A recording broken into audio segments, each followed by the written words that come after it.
In the heart they gather strong, pushing back the lefty strong. With the red banner held high, marching forward through the night. Promises of old will keep, as the donkeys start to weep. Stars and stripes forever sway, in the land of the brave we stay.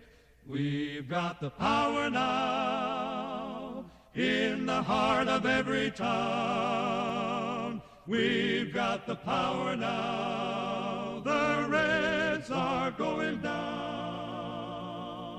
With a flagpole planted firm, golden dreams that won't decay, marching proudly through the day. In the eagle's shadow by, we find our strength and take our pride. Let the voices echo loud, tearing through the waiting crowd. We've got the power now, in the heart of every town. We've got the power now, the Reds are going down. Across the plains and mountains tall, hear the victory call. With courage and with might we strive, in the light of freedom's sky. We got the power now, in the heart of every town. We've got the power now, the Reds going down.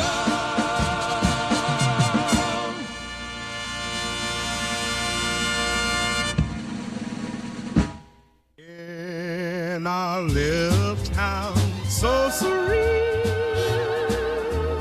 where the grass is green, the air so clean, we gather round the table every night.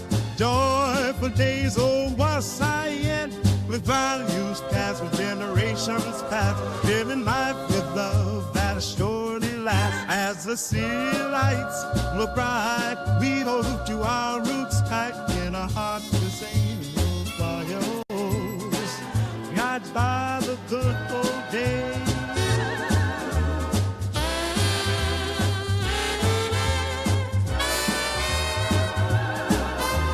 Sharing moments with friends always divine, working hard for what we seek, respecting each word we speak, holding dear to our family ties underneath these nostalgic skies. As the city lights so bright got too tight, in our hearts the same old fire. Yeah, oh, and we sway with every change of time, but in our hearts, old love and soul, that may be in our heart, getting like a thought ain't out. In this fast-paced world we can fight, traditions keep our hearts going wild. But you'll find in our hearts simple ways, we got it by the good old days.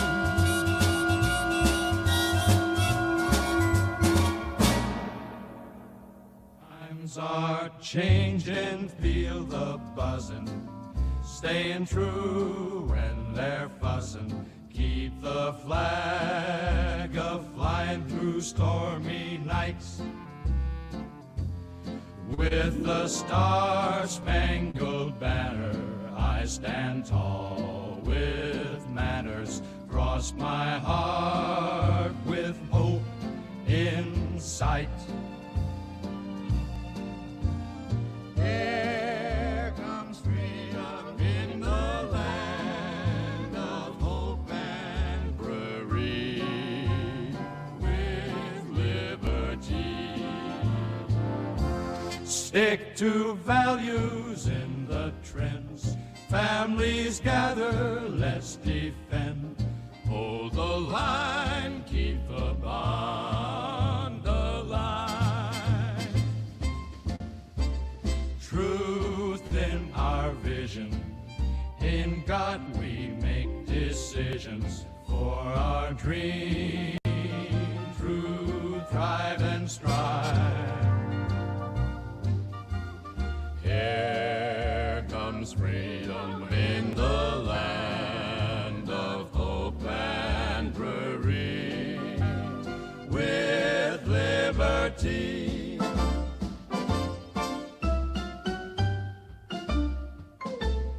We'll keep fighting for what's right, standing strong in the night.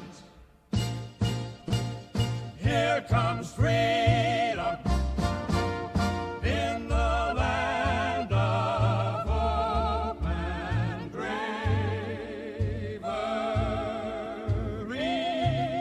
with liberty.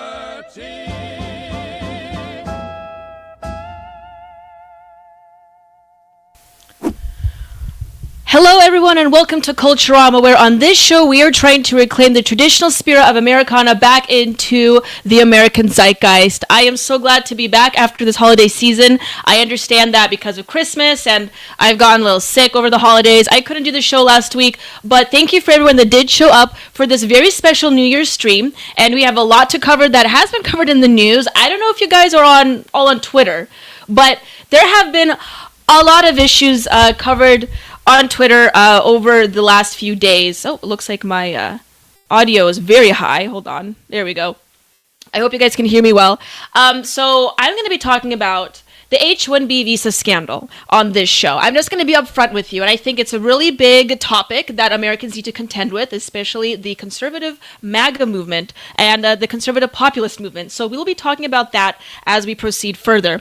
And also, I have a very special guest today. He is a Twitter anon. His name is Indian Bronson, but he will be weighing in on the H1B Visa scandal as well. But before I proceed with all of that, I want to check in my chat and see that everyone is in the chat. I already saw a lot of wonderful faces that I'm really familiar with. So thank you for those that did join, and I hope that we will get and garner more of an audience as we proceed further. And I want you guys to be honest with me and tell me that you can hear me. Am I too loud? I want to make sure I'm not too loud, because it looks like on my system, it looks like that I am like blaring the audio levels right now, and I'm trying to adjust it, but I just want to make sure it's all good. And for those that are probably curious, there we go. Okay, I think that's better now. Okay, there we go. Mic was kind of hot there. I think it's a little better now. The reason why I'm like struggling with my audio right now actually is because I just came back from America Fest. And the last couple streams that I've done, I have tried to get people to donate, to send me to America Fest, because it is pricey to travel these days. And I magically, with God's grace, I did end up going, and I decided to film for this show. It's actually really exciting, and I will be covering a little bit of that in this stream, but honestly, I'm actually editing all the footage right now, and believe me, we have very good footage, okay? I will be editing that. I'm splicing it together. I'm trying to make it look nice first before I do it and send it out, because, I've just come back. This last week was the holidays. Obviously, I didn't have time to edit everything. Love Kid says the audio is better, quieter. Perfect, good. I'll just keep it at this level. Anyway, long story short, I was putting my audio stuff back, and I was replugging everything back into on my desk here in the office. So it may not be perfect audio quality, may be a little off, because I literally just put everything back. So, bear with me if it doesn't sound exactly, at the peak performance level. But it sounds like, and it looks like the volume is back to, this is why I'm glad. See, this is what happens when you tune in early to Culturama. You get to see behind-the-scenes exclusive footage like this that everyone can see later on in the stream. Anyway, but I've just come back from America Fest. Turning Point USA's America Fest. And for those that don't know what America Fest is, it is like basically their annual convention that funds a good part of the organization. But they get in big speakers. This year they got in Trump. They also had Ben Shapiro this year as well as a speaker, which was surprising. They had in the past, they had people like Matt Walsh. They had Candace Owens. They didn't this year. And they had, I believe I mentioned Trump, which is a big deal, actually, because they don't ordinarily get Trump. They had before in the past, I think, like one time for a different event under Turning Point. But anyway, and they had Mike Liddell before, really big people and big figureheads in the conservative movement. And they do it right before Christmas. It's during the holidays. It's basically one giant fundraiser, but it's really fun. And it's like one of the main, other than CPAC, it's one of the main, I would say the largest conservative event in the nation. And I really wanted to go, and I wanted to bring Culturama there so I could have some interviews, film people, film the event, so I could, chronicle and really take note of how the modern conservative movement looks right now in the United States. And I really do think that's important. The primary bread and butter of this show is covering the conservative movement. I do want to obviously branch out a little bit and get people from the other side on my show as well, because this is a free speech zone and I like to take other perspectives in. And hopefully in the future I'll go to a few libertarian events as well. Not to say that Turning Point USA isn't necessarily libertarian, but it's more known to be in the mainstream, Republican tier level type of event. And I think I've got pretty good footage, and I think you guys are really going to appreciate it. And if you tune in, I believe for the next stream, I will try to have the videos up. And I will likely post them on YouTube, post them on Rumble as well, but I will probably review the footage with you in person live first before I put it out there. So if you want to catch that, and if you really want to see what Culturama is doing on the ground, okay, with the big league figureheads here, okay, we're rubbing shoulders with people like Alex Stein. If you want to see that, I did interview Alex Stein, actually. I posted a reel on Instagram if you want to see that. But anyway, but if you want to see what Culturama is doing and what we're trying to do, and I'm not just necessarily spreading the brand of Culturama. I'm just a little show, right? But what I am trying to do is be a part of the movement and basically document it and talk about it on the show, and to give you guys an exclusive look on what it actually looks like, okay? Because, I pretty much am, I would say, for the most part, an independent content creator, and this is just, I'm not given a script by anyone, no producers. This is my, raw opinion and views. And so if you guys really appreciate that, and if you appreciate what I would say is someone who's rather, unbiased, and their opinions on what's happening in the political movement and in the political zeitgeist of the United States, I think you're going to want to tune in for that. So, Arcto Fire wrote, wasn't it more libertarian when it started? Yes, that is correct. Turning Point USA, when it initially was started in 2012, 2013, I don't recall the exact dates, excuse me, it was more libertarian. And they had more of a libertarian, anti-big gov, pro-economic, or conservative or fiscal conservative approach to how they engage with politics in the United States. And as time has progressed and as the Overton window has shifted, what we have been seeing is that it is going more right-wing, so to say that it is having more of a seat at the table of the social conversation.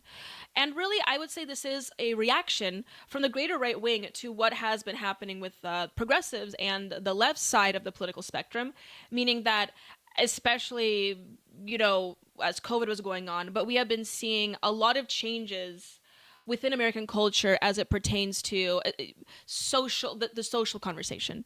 And I think the crux of this really was a transgender conversation as it occurred, I would say, really mainstream post-2015 when, what's her face, his face, whatever you want to call, Caitlyn Jenner came out as transgender. At least that's when I became more consciously aware of the social conversation. And I think that's when a lot of more mainstream consumers became aware. And so what you had seen post that is a lot of figureheads online, but as well as national organizations like Turning Point moving more towards the right of the Overton window, or shifting the Overton window more towards the right, but also having more of the social conversation of what social conservatism looks like in America, where we haven't really had that conversation before. And at least within mainstream politics, what we have been seeing was more of a, hands-off, fiscal conservative, I want nothing to do with the social conversation narrative, okay? And that has been changing. So you are correct to say that it started off more libertarian and it became not so much libertarian. You could frame it that way. But regardless, Turning Point is responsible for shaping a lot of the right-wing narrative in the United States, a conservative narrative in the United States. So for someone like me that has a show about right-wing politics or politics in general, it would, I feel like I would rather obligated to attend the event and kind of have a feel about what's going on there. That's very interesting. You should write a Substack article on this. Thank you so much, Arctofire. I have been lacking on my Substack posts. I will need to go back and write them. I've been really busy, especially since the holidays, but I most likely will. And for those that don't read my Substack, what are you doing? Okay, if you really want to know what's going on here, you should, within the politics of the United States, you should read my Substack. It's actually under the Dialectic Project, is the title of the Substack. It's a completely different project, but it's something to consider. Okay, I want to say hello to Bucks Nasty, Steelbringer. Thank you guys so much for joining. Grizz Cheese is here. I know it's New Year's Eve, and I know you guys cannot stay on probably for the entire time. It is a little bit of a later show, but I'm gonna have to go to a New Year's Eve party after this as well. So I'm not gonna stay the entire time, but I do want to thank everyone that has joined so far, and we have a lot to cover here within the next few minutes. But I do want to say, how was your guys' Christmas? I hope you guys had a wonderful Christmas. And we have a YouTube viewer saying, Mr. Librissi, so glad I can join the show live. Well, thank you so much for joining. It's really good to see you here as well. Okay, at any rate, I mentioned I've been to America Fest, and I did want to share a few pictures with you guys here of that before I bring out the actual footage in the next stream. But we also have a lot to cover in terms of the H1B Visa debacle or conversation over the holidays, and it seems as though on Christmas Day or perhaps Christmas Eve, you had this great conversation just come out of Twitter, and my Twitter feed was filled of this, with the conversation of whether or not H1B visas should be a thing anymore. And Vivek Ramaswamy made a very lengthy post on this, where I will see if it's still up. I will read on stream later on, where he basically offers an I don't want to swear on stream. How do I say this in a very tactful manner? He basically made a very negative, he conveyed the American culture and the American conversation surrounding this situation in very negative terms. And a lot of Trump conservatives, populists, I think, felt a little betrayed with Vivek Ramaswamy's post on the issue. And it seems as though, I believe it was Christmas Eve or Christmas Day, around Christmas time, when you were supposed to be out with your family celebrating, you had a slew of tweets come out basically questioning the narrative of whether or not H-1B visas should still be utilized within the United States, especially concerning how job prospects are basically looking pretty bad for everyone across the board, especially native-born Americans, or heritage Americans, as I like to call them, and people who have lived here for multiple generations. And it seems as though we are still importing the third world, basically, to compete with, so big tech companies can still be successful. And the concept of the H-1B visas is that you're supposed to bring in very talented individuals from other countries on a temporary basis to go and work for these very swiftly growing companies, especially tech companies. And it seems to be the case, and the greater conversation was had about whether or not this is actually a legitimate way to do so, to do this, because really Americans can't find jobs, especially in the tech world, but elsewhere as well, because as it has come out that a lot of these jobs that are being offered by H-1B visas is actually not used for the types of jobs that the program was initially implemented for. The H-1Bs are also used to give people jobs to work in, basically very fundamental jobs, like working in a gas station or being a cashier. I think I saw one that said dog walker. What's going on? These are jobs that could go for Americans, but we are importing immigrants here to do the jobs for us. And there's another conversation to be had here, though, saying from the other side of it that, this is how we can compete with the greater world, because Americans just don't have the capacity or the capability to really work, what they say, 80 hours a week, work for lower wages even, which I have my own opinions of. But we can't compete with the rest of the world because Americans just don't have that ability to do that. So, and amidst all of this conversation, I know I'm getting a little long-winded here, but it is important to tell you guys this. Amidst all of this, we had Elon Musk come out in support of the H1B Visa program idea, and I'm just going to say it made a big conversation about whether or not the MAGA movement and the Trump movement can really even stick together.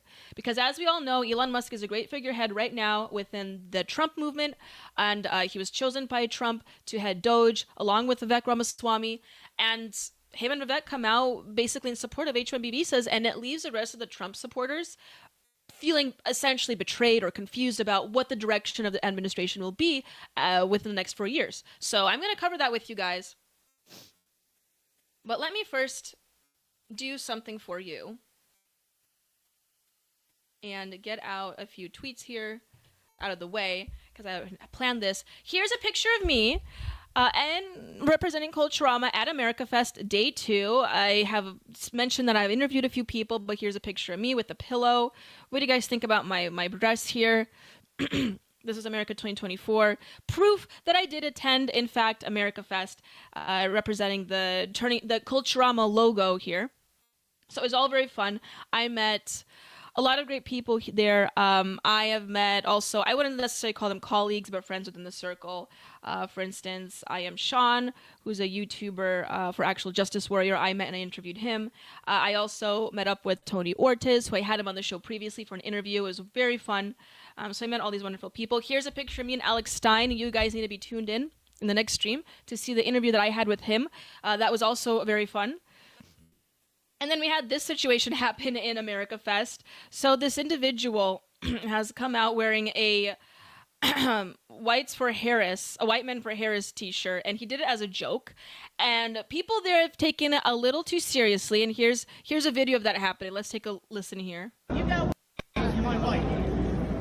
You got white dudes for Harris. You got white dudes for Harris. Am I white too? Are you? Do you identify as white? No, it's not. So obviously you have this man here. White dudes for Harris.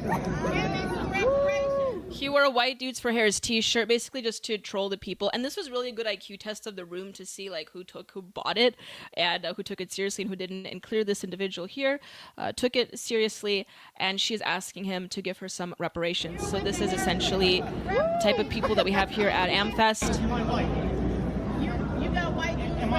Because clearly he's not white and he's wearing this t-shirt.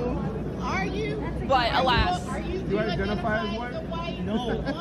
Alas, people not white, this shirt is probably a joke. Reparations! White. So we have a lot of these shenanigans happening at AmFest, basically all throughout the week that I was there.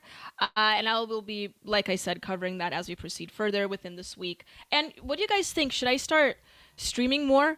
I know I do Tuesdays and Thursdays. I do have a lot of more free time now, so I'm thinking I will start streaming more often as well.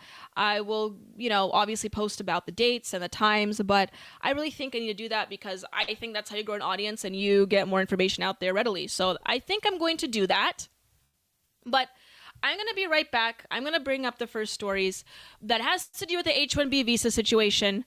You guys better be prepared. Hold the curry. We're going to have a lot to talk about. I will be right back. Let me pull up my, there we go, you guys' favorite commercial. So hang on there, and we shall proceed further. And stay tuned, because within the next 30 minutes, we have a special guest to be joining us as well for an interview. So I think you guys will enjoy that also.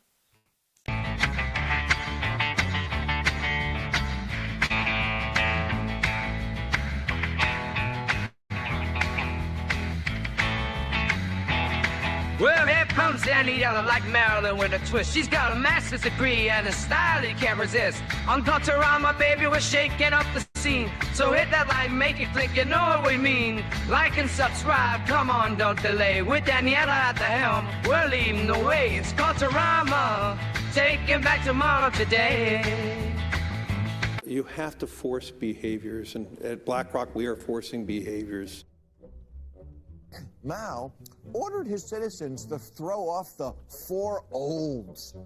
old thinking, old culture, old customs, and old habits. So your whole life went in the garbage overnight, no biggie. And those who resisted were attacked by an army of purifiers called the Red Guard, who went around the country putting dunce caps on people. Yeah, who didn't take to being a new kind of mortal being. If you don't force behaviors, whether it's gender or race or just any way you want to say the composition of your team, you're going to be impacted. Well, things haven't been so sweet for Ben & Jerry's after the company posted an anti-American tweet, a few of them, on the 4th of July. The ice cream makers declared the United States was founded on stolen indigenous land.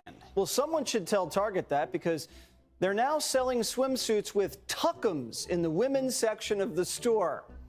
And they even have a line just for kids. Yeah, we're going to reach out to Ben & Jerry's and ask them how they can live with themselves as they operate a multi-billion-dollar company on stolen land while declaring other people give up their so-called stolen land. This is the child section. This is literally the kids section. I'm next to a literal onesie that says whatever the hell that means. We have "Glad You Came Out" and "I'm so happy that you're queer" in the kids section. Are you kidding me? I'm sorry, but pride and toddler don't belong in the same sentence. Good news! Starbucks will offer its workers reimbursement of travel expenses related to accessing abortion and gender-affirming procedures. Kyle Rittenhouse was seen wearing a Black Rifle Coffee Company shirt, and they wanted to distance themselves from that individual. Key employees at the company also were donating to Democrats. Hafer doubled down on throwing many in his base under the bus, describing them as racist and a repugnant group of people.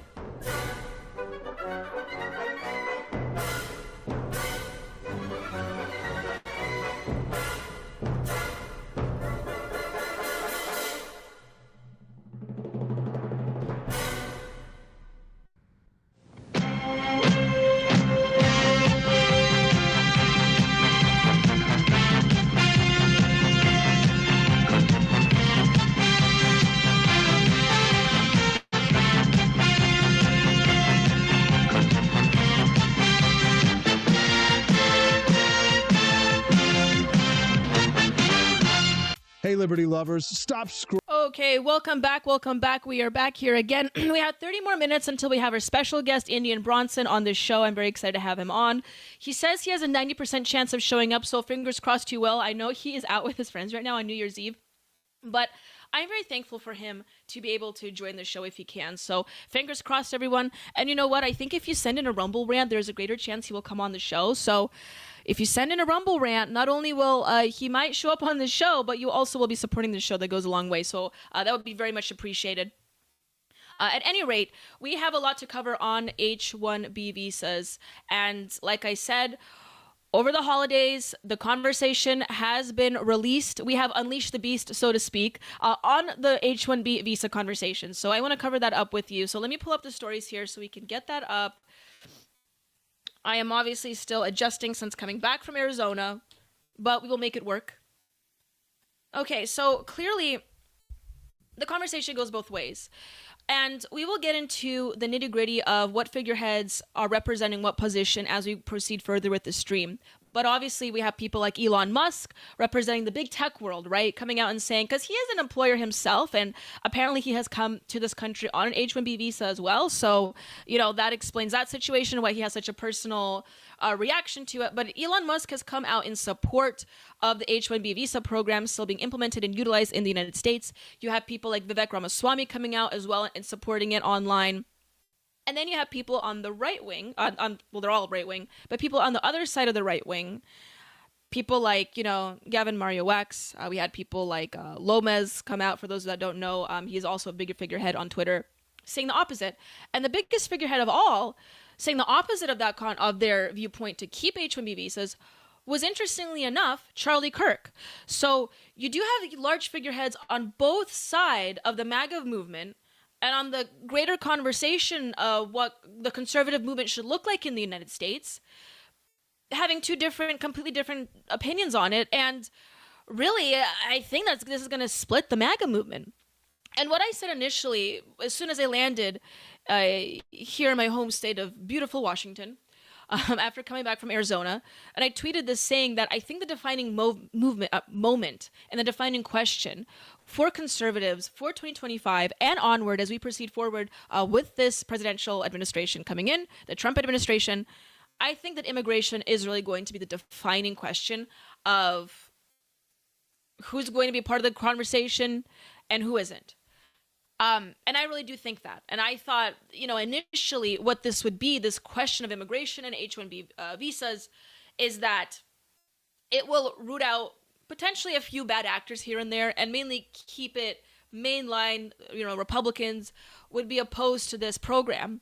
But it looks like I was wrong, actually, although it is a defining question, but it seems to have split the movement altogether. I would say 50-50, because you have major figureheads on both sides of the equation. But I want to look into this a little bit more in depth, and this was supposed to be an offensive statistics segment. I forgot to pull up the title card, but let's just consider this an offensive statistics segment, everyone, where I look at the statistics of how H1B visa denials have risen under Trump's previous administration, because I have been seeing people say on Twitter that, because Trump did come out, I forgot to mention this, Trump did come out and basically, he's taking more of a middle road approach to it, but he basically says that he wants to retain H1B visas. He thinks it's a good program. There have been other clips of him in the past saying otherwise, which we will review. But Trump is taking more of a middle road approach to this topic. And that's perfectly fine and understandable and legitimate. He's trying to be a more big tent candidate. He is a populist candidate. Obviously, he wants to retain legitimacy and popularity among his base. So I understand his approach in this. But there have been also people saying that Trump, people in the far right and more people in the tech world and Silicon Valley, there's a lot of different groups involved here. But essentially, there have been people saying that, Trump doesn't want to take a stance on this, and he never was going to take a stance on this because he wasn't serious about the immigration question. He wasn't serious about the initial issues that he has campaigned for back in 2016. And so he was always going to backstab us. I don't think that's what's happening with Trump. I think he's trying to be a little bit more strategic. But I did want to go over these statistics with you guys to show you that actually he does follow through on his promises, at least he did in the past. We still have to wait and see if he will do that following into his administration. However, let's take a look at in the past. H1B visa denials have been rising steadily under Trump. Let's take a picture of this pretty graph here behind me. Can you guys see that graph? Okay, very good. So H1B visa denials have been rising steadily under Trump, and you see that the red bars are going up a little bit here. And the denial rate for H1B visa petitions for initial employment by fiscal year. So as you can see, they were the lowest in 2011, 12, 13, and a little bit in 15. But following that, during the first Trump administration, you can just see the stark increase in that. So clearly, Trump does deliver in his promises, at least as it concerns immigration, and I think that's still important to consider moving forward. But this individual writes that Trump was never going to publicly rebuke Musk, which is true. Musk is a large figurehead in the Trump movement. Trump is trying to be respectful. He's trying to keep good connections, but he does follow through on his promises. This person continues to write, but I think it's obvious that immigration skeptics came out of the skirmish in a much stronger position, understandably so. At the end of the day, the visa approval numbers will tell the story. Rhetoric is non-commit, but obvious where sympathies lie. And I think that's a very good, basically, encapsulation of what the conversation is concerning Trump's role in all of this. I mean, will he follow through his promises? Time can only tell. I'm going to be cautiously optimistic. I have people saying that they're completely optimistic that Trump will follow through. I have other people saying that Trump was never going to follow through. I think both are wrong. I think that Trump is going to be a bit more strategic. He's obviously not running his mouth on this topic as much as he could have been or he would have in the past. But I think that's just because he's played the game already. He knows how to play the game a little better this time. And he just wants to be a little bit more effective in what he does. Also, especially concerning the fact that he has people like Vivek and Elon along his side, so he just wants to maintain positive relations. I also found this Investopedia article. Regardless of what you think of Investopedia, I still think they have a pretty good pretty decent stats here, but they essentially said the same thing here. Is that this is an article from 2019, by the way. But it does reiterate the following, that the H1B visa petitions have been steadily declining during the Trump administration. President Trump signed the Buy American, Hire American executive order in 2017. Do you guys remember that? And we have seen companies, employees, and students adjust to a relatively new employment climate, or a job or a workplace climate. The order directs the Department of Homeland Security to help ensure that H-1B visas used by employers to hire foreign citizens are awarded to the most skilled and highest paid beneficiaries. Obviously, trying to be a little bit more limited on who they accept. Since then, it has become harder on average to be approved for an H-1B visa. And says here that Reuters reported in February that the government is denying and delaying more of the H-1B visa petitions. And the statistics here that they show, I don't know if you guys can see this, let me highlight it for you.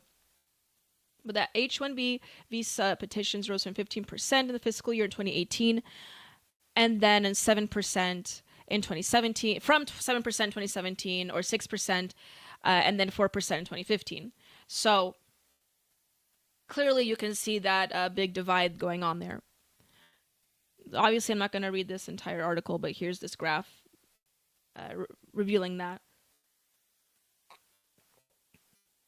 Look at that precipice, how it just completely declines. So yes, obviously the work environment, the acceptance rate of H-1B visas were declining under Trump's purview.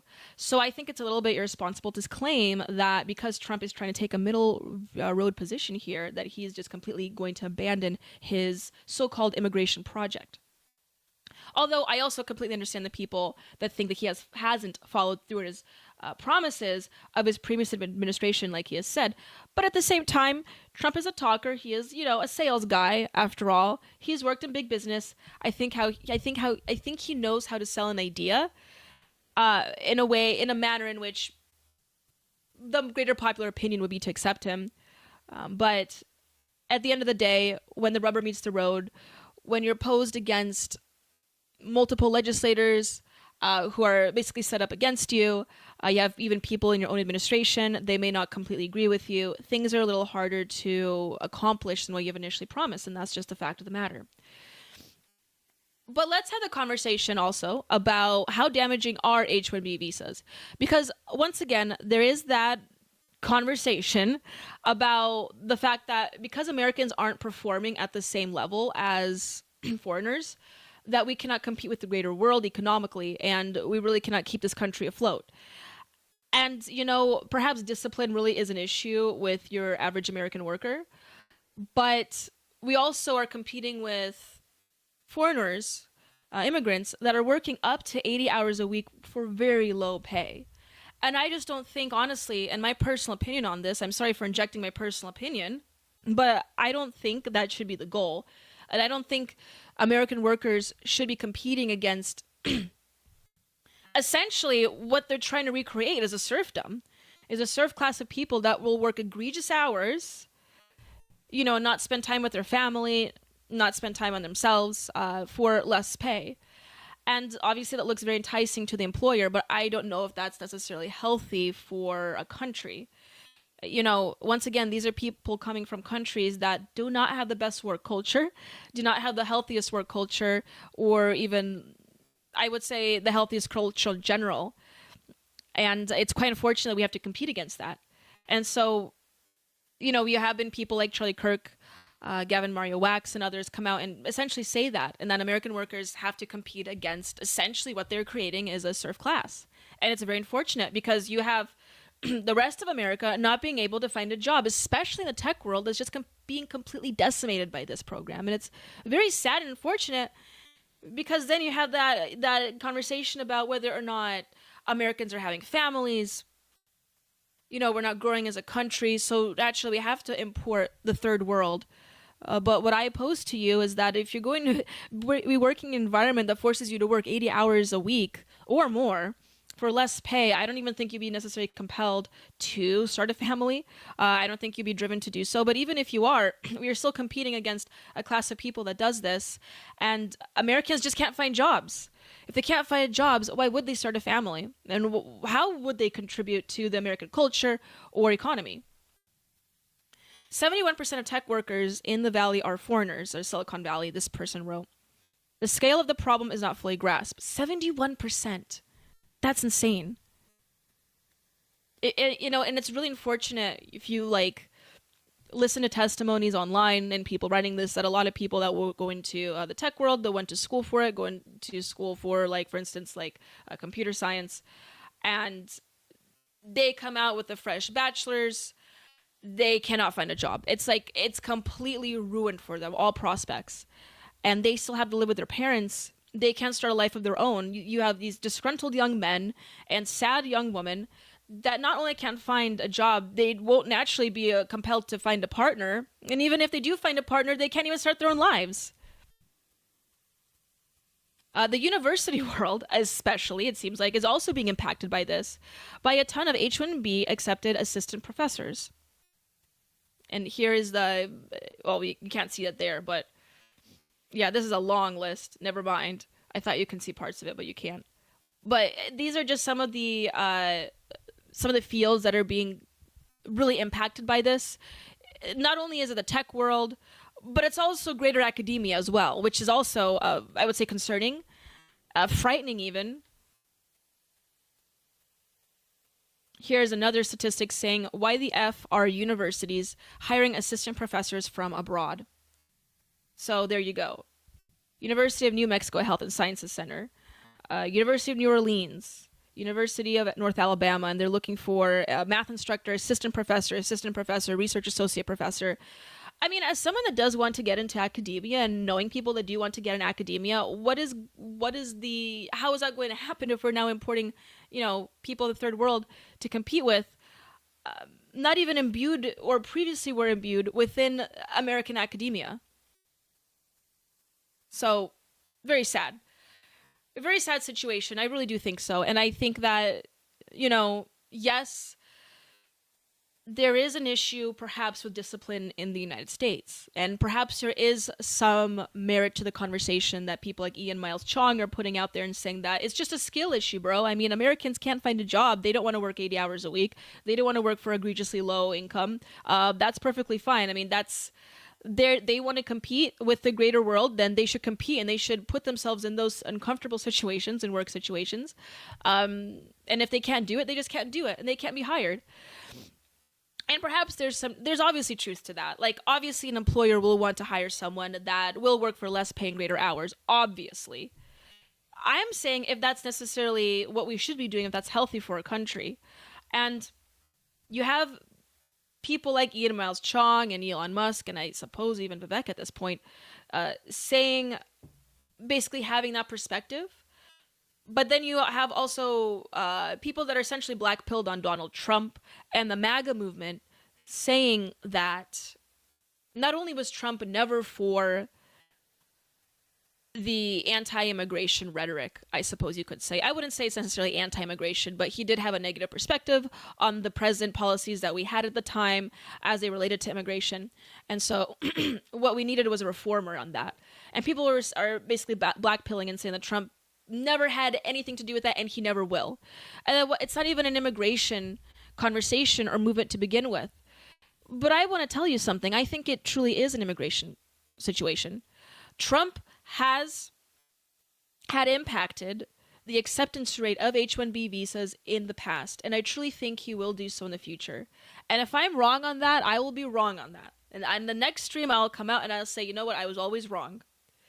But I do want to reiterate here that the Trump and MAGA movement has been initially an immigration movement, immigration conversation, and it was defined on its reform of immigration policies, and I still think it should be defined as such. Let's take a listen at this video, and I think this individual here, Jonathan Keeperman, he's also known as Lomas on Twitter, has went on Charlie Kirk's show and called Real America's Voice, and he, I think, encapsulates this conversation very well. Let's take a listen. From the time that Trump came down the escalator in 2016, when he announced his run initially, the thing he was running on was immigration.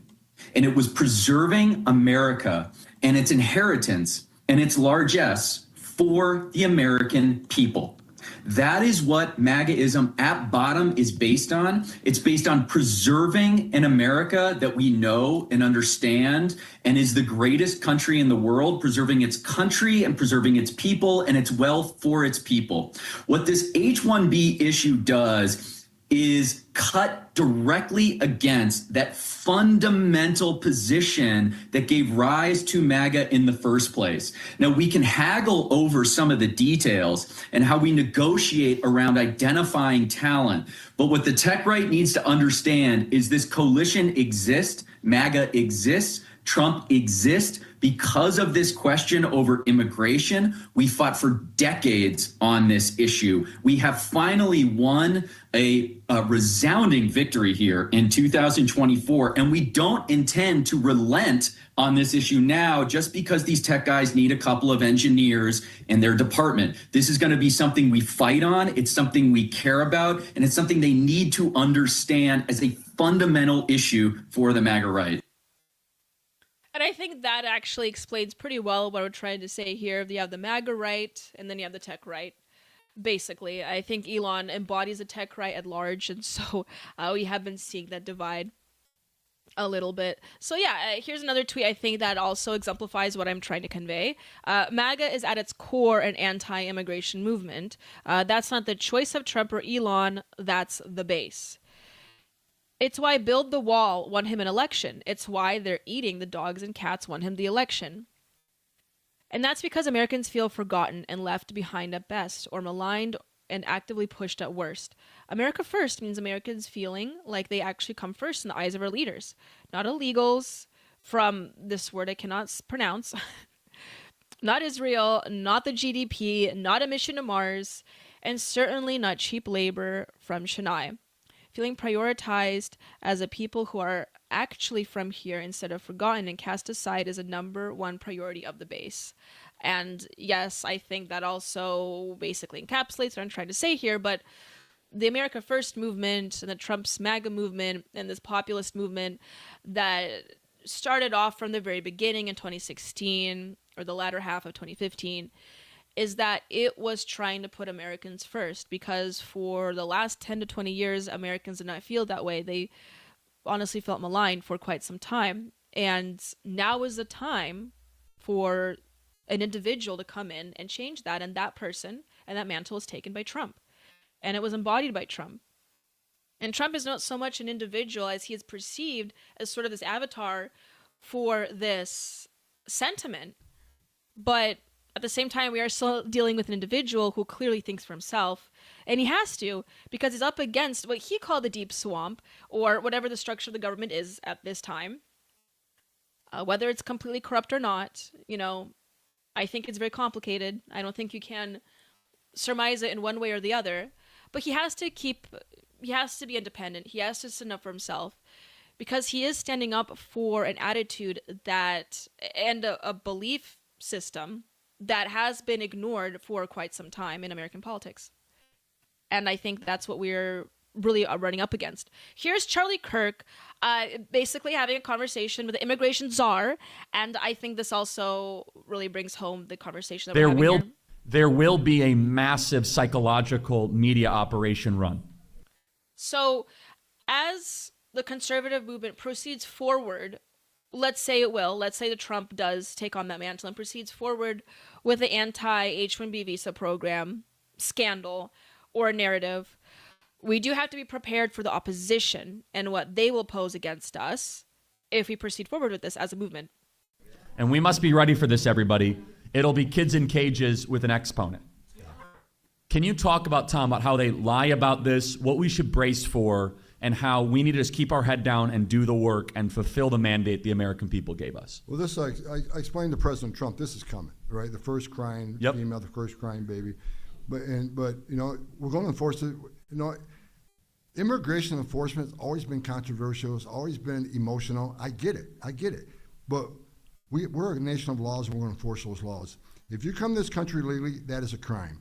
I'm sick and tired of hearing illegal aliens commit less crimes than American citizens. Every illegal alien is a criminal. Yes, exactly right.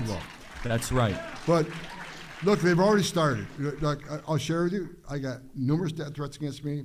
I'm not with my family right now. I had them someplace else. And it's because what does Tom Holland want to do? I'm going to come and enforce the law. They're not going to stop us. So the hate's coming, but we need to control the messaging, right? So I told President Trump that what we need to do a weekly press briefing. Let's show the American people who we arrested, why we arrested them. Let's show us where we arrested them, what kind of bad guys we arrested in that sanctuary city. Yes, we all need to be prepared for that. Let me get my screen up here. What do you guys think of what I just said here? Do you agree with me? Do you disagree with me? Do you think that the tech right does have a valid position on this? Because I very well just could be, not reading the room here accurately, or perhaps I'm missing a few pointers here, but am I wrong? Is the tech right? Do they have the better perspective on the H1B visa situation? Left Kit writes, "We are not anti-immigration. We are pro-American." That's also very well put. I do think that reforms need to be done, or immigration reforms need to be done, for us to be pro-American, and that seems to be the message of the Trump campaign, or it has been the message of the Trump campaign, which I suppose would be considered as more of an anti-immigration stance. You have people on the Trump right wing that are saying that we just need an immigration moratorium and indefinitely or a certain period of time. And so, but yes, I would agree with you in that it's better to pose it as pro-American rather than anti-immigration. That's a better way to put it. We have JJ4884 in the chat. Hello, JJ. Thank you for joining us. What did you write here, JJ? I lost your comment. No. Do you think Elon bought Trump out of his immigration positions? Ooh, that's a very good question. You know what? I don't know. I really hope not. That would be quite concerning. But my instinct is to say no. And that is because I have heard a few things about Trump's attitude towards Elon and how Trump has been reacting to Elon ever since Elon basically jumped on the MAGA bandwagon. And, you had that story where I saw a story a few weeks ago floating around. It was actually on leftist Twitter. So maybe I'm inaccurate here, but there was like a kind of a story floating around saying that Trump is rather annoyed with Elon, and Elon has been, I suppose, like joining his family dinners or something. I don't remember the story. I'm sure you guys would be aware of or reminded of what I'm saying here, and that Trump was basically annoyed by Elon. When I went to the Turning Point event, America Fest, and when Trump spoke, there was a section of his speech, or there's a part of his speech, where he said, in a rather vitriolic way, that Elon is not as big of a part of the administration like people have been framing him, and saying that Elon's not running the show, really. He is, Trump is. And he said it in a manner that seemed to suggest that he was rather disgruntled with the accusations. So I think Trump is, I'm not going to say he holds like a grudge or resentment or anything against Elon. I mean, clearly he wants to utilize Elon for beneficial purposes, but I also think that Trump doesn't really like him as a person. And I don't see Trump really joining in on a deal or a negotiation with Elon about that. And I would certainly hope not, especially concerning the immigration positions. But I'm also just speaking just out of intuition right here. I really don't know. If that would be the case, that would be very concerning, but I have no reason to suggest that would be the case.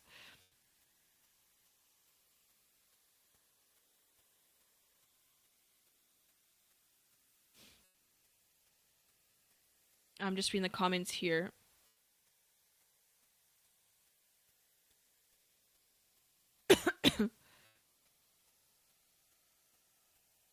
$10 donation. We have a $10 donation. Let me see here. Hold on.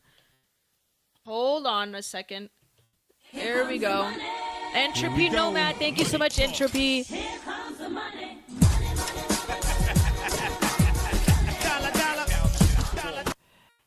Entropy Nomad writes, for $10, I work for the success of my family. If the family unit falls, so does society. Anything that hinders the success of the family, I would consider anti-American. I really do believe that as well, Entropy Nomad. You know, as Americans, and they've been saying that American birth rates have been declining as well. I want to sit here and pose a question back and say, well, why do you think that is?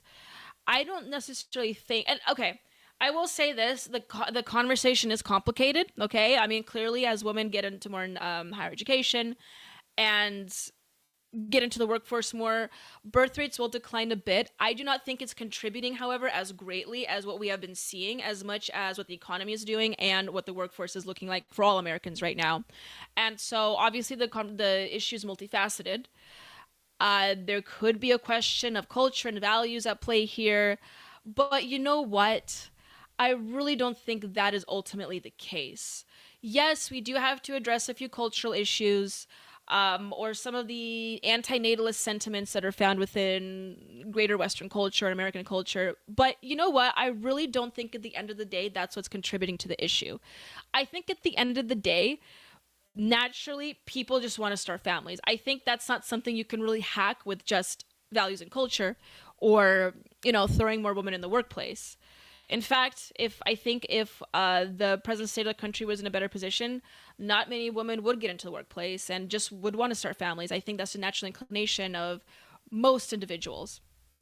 That being said, I think the reason what's really contributing to this issue of the drop of birth rates for Americans and not starting families at an earlier age or whatnot is, a big part of that is that we are importing workers from different countries, which essentially we have to compete with the rest of the world, essentially, in the greater world.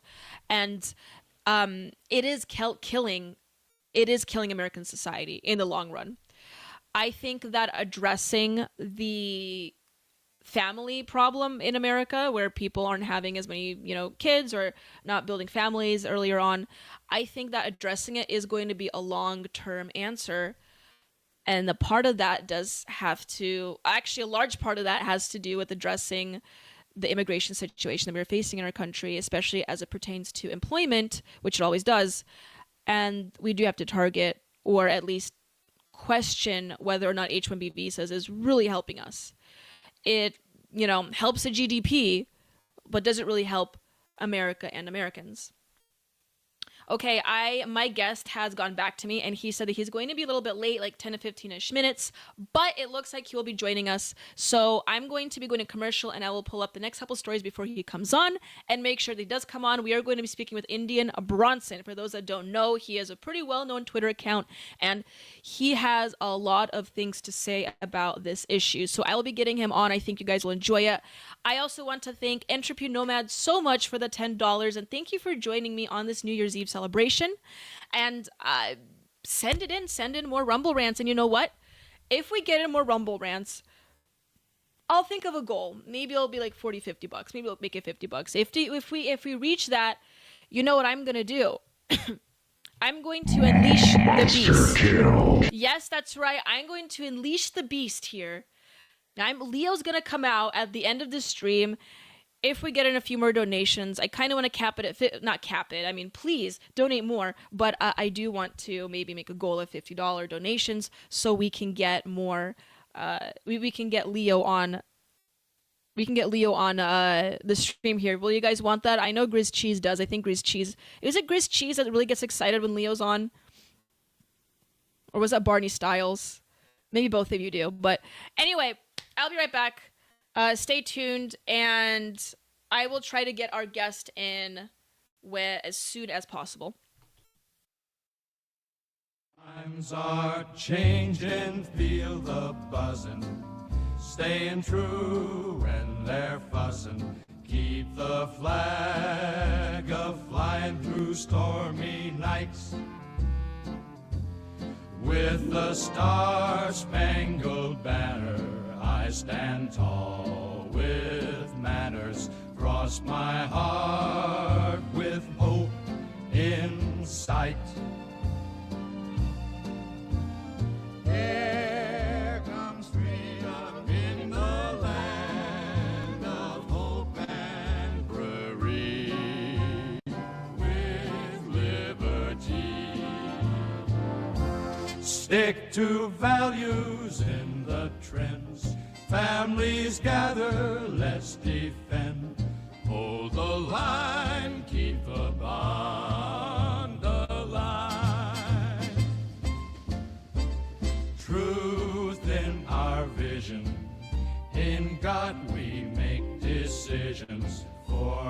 cream, truth, thrive and strive. Here comes freedom in the land of hope and glory, with liberty.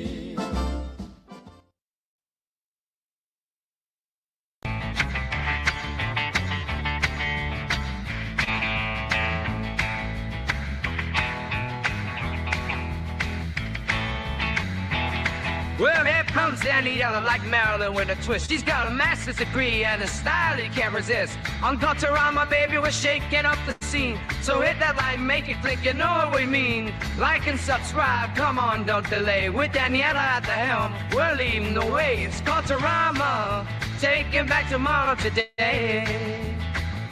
You have to force behaviors, and at BlackRock, we are forcing behaviors. Mao ordered his citizens to throw off the four olds. Old thinking, old culture, old customs, and old habits. So, your whole life went in the garbage overnight, no biggie. And those who resisted were attacked by an army of purifiers called the Red Guard, who went around the country putting dunce caps on people. Yeah, who didn't take to being a new kind of mortal being. If you don't force behaviors, whether it's gender or race or just any way you want to say the composition of your team, you're going to be impacted. Well, things haven't been so sweet for Ben & Jerry's after the company posted an anti-American tweet, a few of them, on the 4th of July. The ice cream makers declared the United States was founded on stolen indigenous land. Well, someone should tell Target that, because they're now selling swimsuits with tuckums in the women's section of the store. And they even have a line just for kids. Yeah, we're going to reach out to Ben & Jerry's and ask them how they can live with themselves as they operate a multi-billion-dollar company on stolen land while declaring other people give up their so-called stolen land. This is the child section. This is literally the kids section. I'm next to a literal onesie that says whatever the hell that means. We have glad you came out, and I'm so happy that you're queer. In the kids section. Are you kidding me? I'm sorry, but pride and toddler don't belong in the same sentence. Good news! Starbucks will offer its workers reimbursement of travel expenses related to accessing abortion and gender-affirming procedures. Kyle Rittenhouse was seen wearing a Black Rifle Coffee Company shirt, and they wanted to distance themselves from that individual. Key employees at the company also were donating to Democrats. Hafer doubled down on throwing many in his base under the bus, describing them as racist and a repugnant group of people.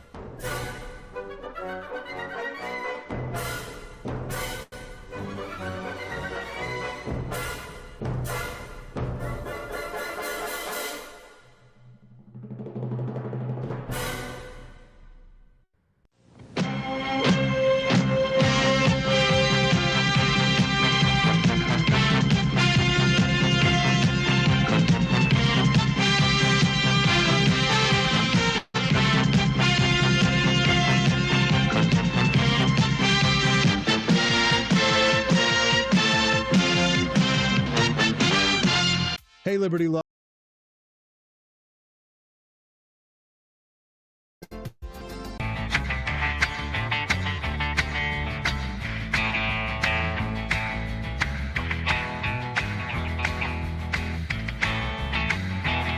Well, here comes Anita like Marilyn with a twist. She's got a master's degree and a style you can't resist. On Culturama, baby, we're shaking up the scene. So hit that like, make it click, you know what we mean. Like and subscribe, come on, don't delay. With Daniela at the helm, we're leading the way. It's Culturama, taking back tomorrow today. You have to force behaviors, and at BlackRock, we are forcing behaviors. Mao ordered his citizens to throw off the four olds. Old thinking, old culture, old customs, and old habits. So, your whole life went in the garbage overnight, no biggie. And those who resisted were attacked by an army of purifiers called the Red Guard, who went around the country putting dunce caps on people. Yeah, who didn't take to being a new kind of mortal being. If you don't force behaviors, whether it's gender or race or just any way you want to say the composition of your team, you're going to be impacted. Well, things haven't been so sweet for Ben & Jerry's after the company posted an anti-American tweet, a few of them, on the 4th of July. The ice cream makers declared the United States was founded on stolen indigenous land. Well, someone should tell Target that because they're now selling swimsuits with tuckums in the women's section of the store. And they even have a line just for kids. Yeah, we're going to reach out to Ben & Jerry's and ask them how they can live with themselves as they operate a multi-billion-dollar company on stolen land while declaring other people give up their so-called stolen land. This is the child section. This is literally the kids section. I'm next to a literal onesie that says whatever the hell that means. We have glad you came out, and I'm so happy that you're queer. In the kids section. Are you kidding me? I'm sorry, but pride and toddler don't belong in the same sentence. Good news! Starbucks will offer its workers reimbursement of travel expenses related to accessing abortion and gender-affirming procedures. Kyle Rittenhouse was seen wearing a Black Rifle Coffee Company shirt, and they wanted to distance themselves from that individual.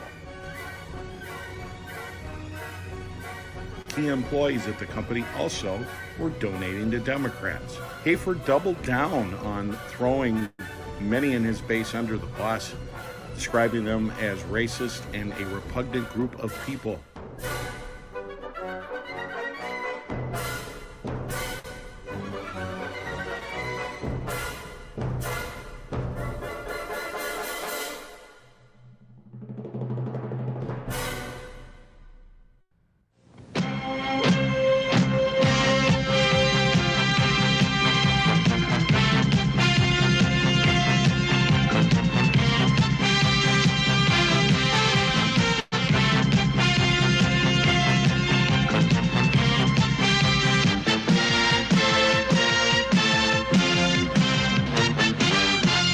Hey, Liberty lovers, stop scrolling.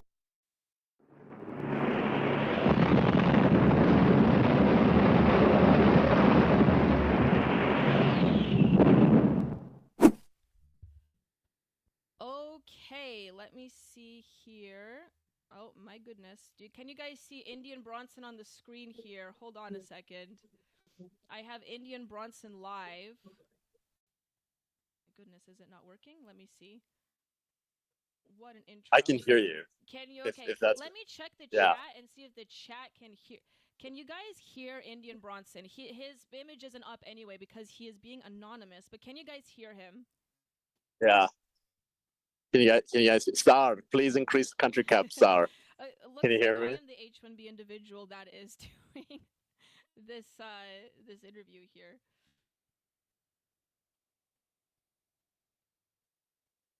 Okay, hold on. No, there's a lag time. Are we good? Can you guys hear the guest? No, you cannot hear him? Oh my goodness. Hold on a second. No, this is my first tech issue being on having an interview That's really I fucking funny, by the way. I've got a lot of people. We hear the guest. Okay, hold on. They're saying they hear the guest. Okay. Let me increase Oh, okay. the view. Okay. Okay, can you guys hear him? Hey guys, what's up? Brittany Bronson. Okay, you guys can hear him. Okay, good. So the reason why you Oh, can't cool. the reason why you can't see him, everyone, is because he is going to be anonymous here. Okay, I just want to reiterate. So you don't have his picture on anyway. It just says IB. I'm not secretly a white guy. Exactly. Yeah, I'm not secretly a white guy. Right. I am actually Indian. Wonderful. Yeah. Thank you, everyone, for bearing with me. As I said, I just came back from Arizona. I'm still keeping the tech on, but I have here Indian Bronson, and I will be putting up his socials afterwards after the interview, but he does have a really wonderful Twitter account that I really much appreciate, and I will be putting it up afterwards for you guys to look at who he is. But Indian Bronson, I just want you to basically give the audience an explanation of what your Twitter is. I know you're an Anon account, so no pressure to really divulge everything, but just let us know what you're really about here. Yeah, I mean, so I've been posting under various pseudonyms since like 2007, but I think the one that really took off was IB, And what I've been posting about for, a very long time now, nearly 20 years, is like just like technology, immigration, like different anthropological things that I find interesting. Yeah, I mean, so like there are a lot of different ramifications around American identity issues and race and politics and all of these things that kind of bleed into one another. I think they're just facets of the same issue. So that's what I post about. Wonderful. And how long was this account up for on Twitter? Like, was it for a number of years? So after the new regime took over what is now X as opposed to Twitter, I messaged one of the safety people and I was like, hey, just so you know, like I've been ban evading on like 20 different accounts, and they were like, yeah, that's fine, just don't do it again. Yeah, I mean this is, I think this is like the fourth iteration of the account. It's just, it is what it is. I would say something kind of out of pocket, and then these things happen, No, understandably so. And I mean, you were, I presume, pretty excited when Elon Musk took over X, what is now X, was Twitter. But how do you feel about his present stance in the H1B situation? I mean, I know you have a very strong opinion on this, so I just want you to let the audience know, encapsulate your views on this, because I really do appreciate your input on this online. Yeah. And I want you to grace my audience with your views on this. this. So on H1B, that's very kind of you. Yeah, I mean, on H1Bs particularly, I've always said like, look, you just have to end it. Like it's not good for Americans. It's not good for the recipients who aren't entirely from India, but largely from India. It's not good. I think it's ultimately not even good for the companies employing them, frankly, because they basically get substandard labor. So the H1B visa is a non-immigration visa. It is a work permit, but it's a work permit with a very, very long tenure, which means it is like a feeder into the immigration process. So even though Congress would have never allowed, just a massive extension of the immigration process, foreign nationals obviously look at the H1B and they're like, well, shit, this is a way for me to get my foot in the door. And so that's their primary reason for applying to it. And so like, yeah, there are a couple like unicorn startups in San Francisco where like the founder and then like a lot of the employees who are producing like immense amounts of value and employing lots and lots of Americans are in fact H1Bs. Like Elon Musk was an H1B visa holder himself, right? So like it's really not totally true that every Indian on an H1B is like undercutting American labor, like cackling and like steepling their fingers and being like, yes, now we have displaced the white American. Like that's not really, what's going on. Like 90% of the time.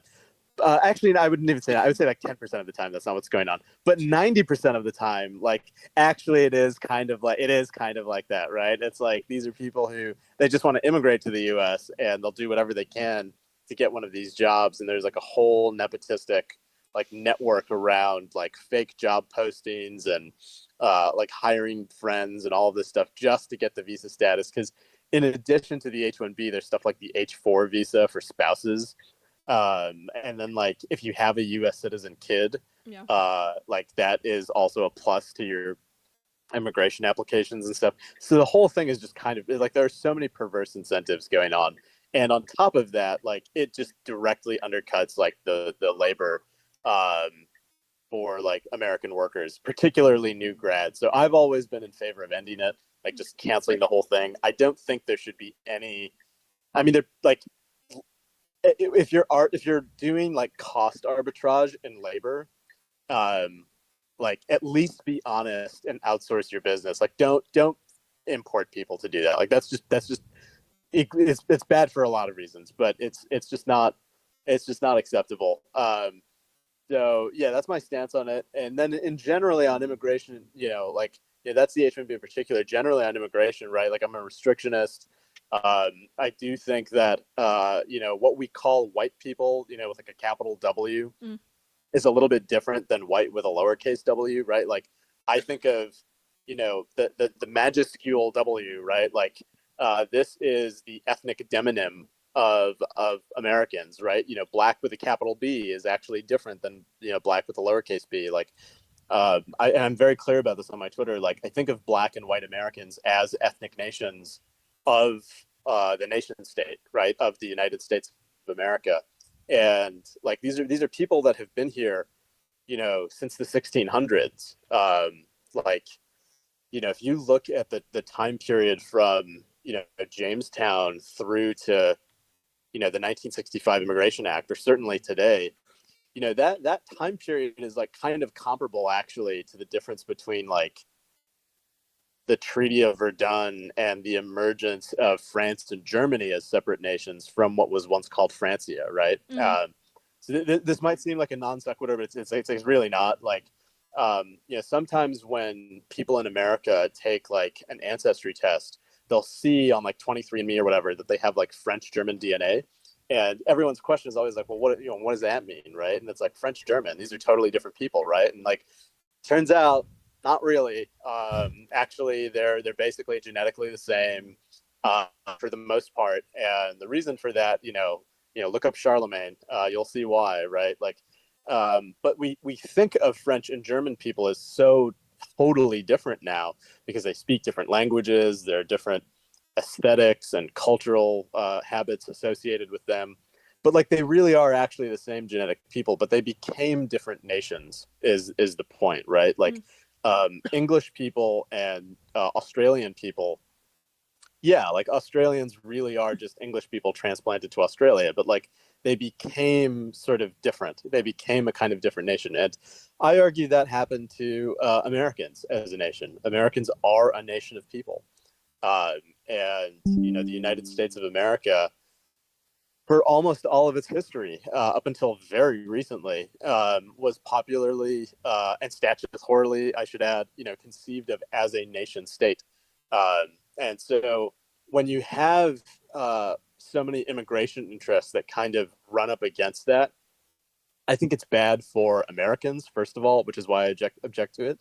But I think it's just bad for like public comedy. That's comity, not comedy, comedy. It's bad for comedy because like it basically invites the question of like, who is the country for, right? It makes people feel alienated in their own homeland. It ruins social trust, right? It's like you go from people being able to get along as strangers, right, even if they're from different places, to people like worrying about whether their kids are going to be okay, and like if I like am open to this person, or if I'm open to that person, or if I engage in this kind of business partnership or social relationship, does that mean I'm actually like signing up to be dispossessed? It's just a bad thing to do to the world in general. So that's why I'm like I believe in nationalism for like every nation, right? Like I'm not Japanese. I have no connection to the Japanese people. Like I'm currently in the process of learning Japanese because it's interesting, because I don't Indo-European, like the only languages I speak are Indo-European languages, and so I was like, okay, I'll learn Japanese. That's like doable. But like, yeah, I mean, like if you like, I think we're all U.S. citizens probably here. Johnny Somali is a U.S. citizen, right?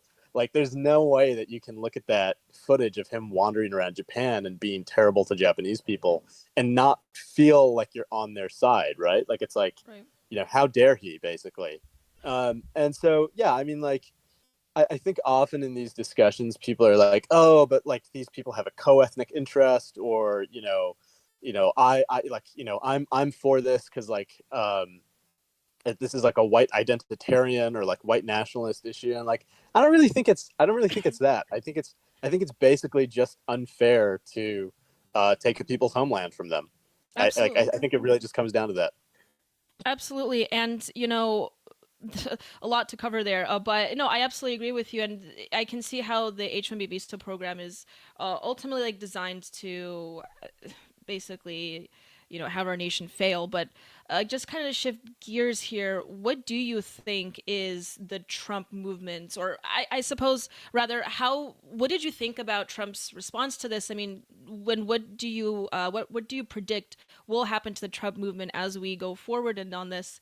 Because like we had figureheads within the movement like Elon Musk and Vivek Ramaswamy basically come out on the other side of it, and it has alienated a large part of that base. And so with Trump saying what he said just a few days ago, I mean, what do you predict will happen with that movement moving forward, and how should the American people react to that? I mean, should we be cautious or just take it in stride?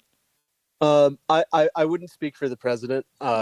President Trump is much cannier than his adversaries give him credit for. And I think, he's much cannier than I think sometimes people worry that he is who support him.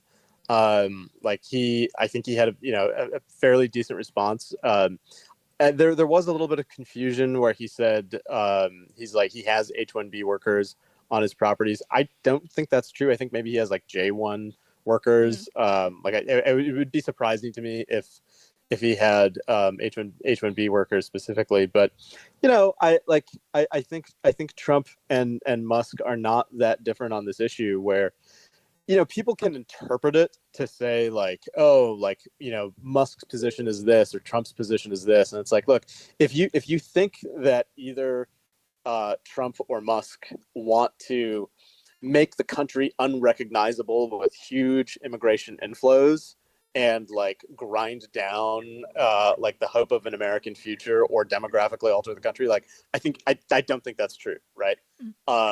I think when they say we're for skilled immigration, they really do just mean top quality people who happen to not be U.S. citizens being able to more easily immigrate than currently tens of millions of illegal aliens. I think in their mind that's the distinction. Obviously, my position is that's not enough in terms of legal statute, and there's even more to morally undergird, right? Because you also don't want you don't want to have mass illegal immigration, right? You want to have highly selective immigration. If you have any immigration at all, right? I think you actually start from a case of having zero immigration. And then you have to ask, why should a foreign national ever come to the United States? And I think that the best way to answer any of those questions is for the benefit of the American people. And so if the net benefit isn't there to the American people as a real flesh and blood people, you just don't do it. But yeah, no, I don't think President Trump or Musk or anyone else in that coalition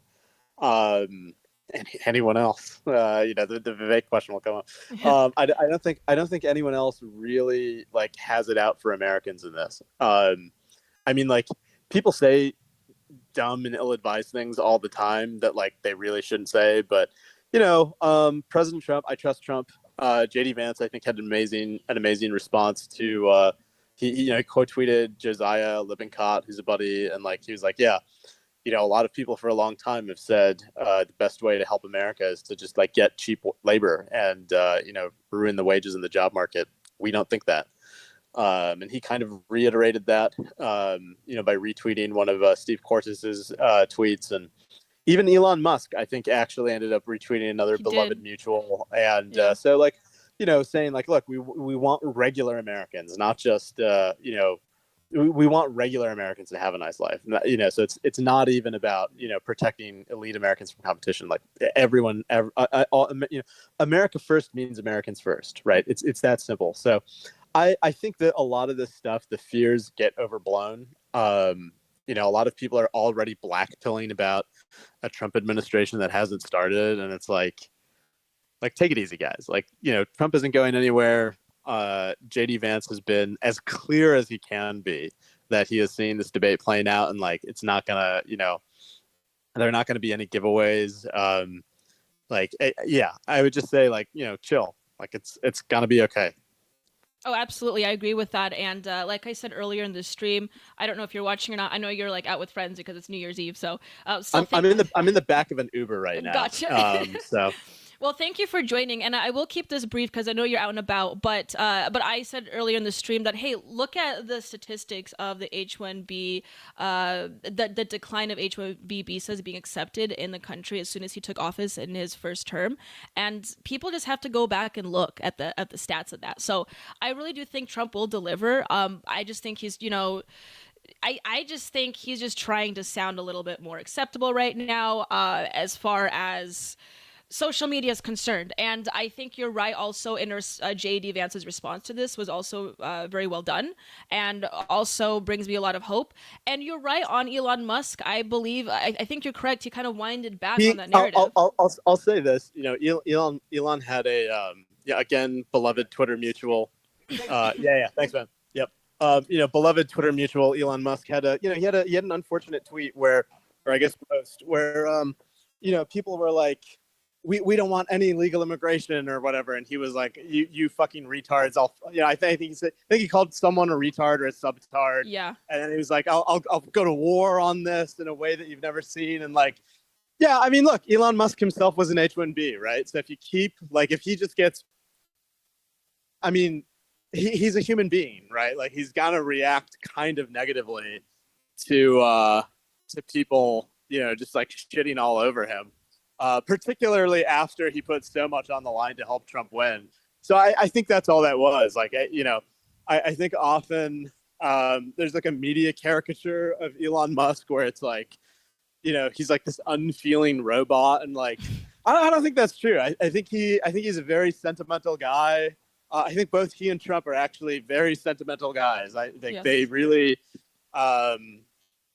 they have a very emotional perspective to the way that they talk and like look at the world. And I think he just had a human response. And I mean, be a little bit nicer to Elon Musk. Billionaires have feelings too, right? Like, exactly. I think that's all that was. And people are writing in the chat asking what the Vivek question was, and so the Vivek question. I think the Vivek question is like, is Vivek like a bad actor? Is he a good or bad actor in the movement? Yes, in the Trump coalition, and I wanted your take on that because they were asking like, what's the Vivek question, the VQ? The VQ is hilarious. So look, I think, I think a lot of let's call them business type guys. I think a lot of business type guys have this whole, like they have this view of meritocracy, or like they have this view of like how people succeed, and it is what happened in like their own life. And so they're really insistent that you can't, they'll use words like don't be entitled, or like, you have to grind, or like, 80 hours a week or something like that. I don't think he was, I don't think he was right. Moving on here. Can you still hear me? Yeah, you're kind of glitching out a little bit, but you're a bit better now. Can you hear me? Oh, I hope you don't lose him. I'm glad I put the picture on though, so it looks like I'm talking to someone. I hope you guys appreciated that. I did that last minute. Let me check. Indian Bronson, can you hear me? I think we lost him, folks. I think we lost him. I'll give it a few more seconds here. Well, we were hitting the end mark for the interview because I know he has to go, but I'm really glad that he could have went on. Lost in the New Year's booze, yes, indeed.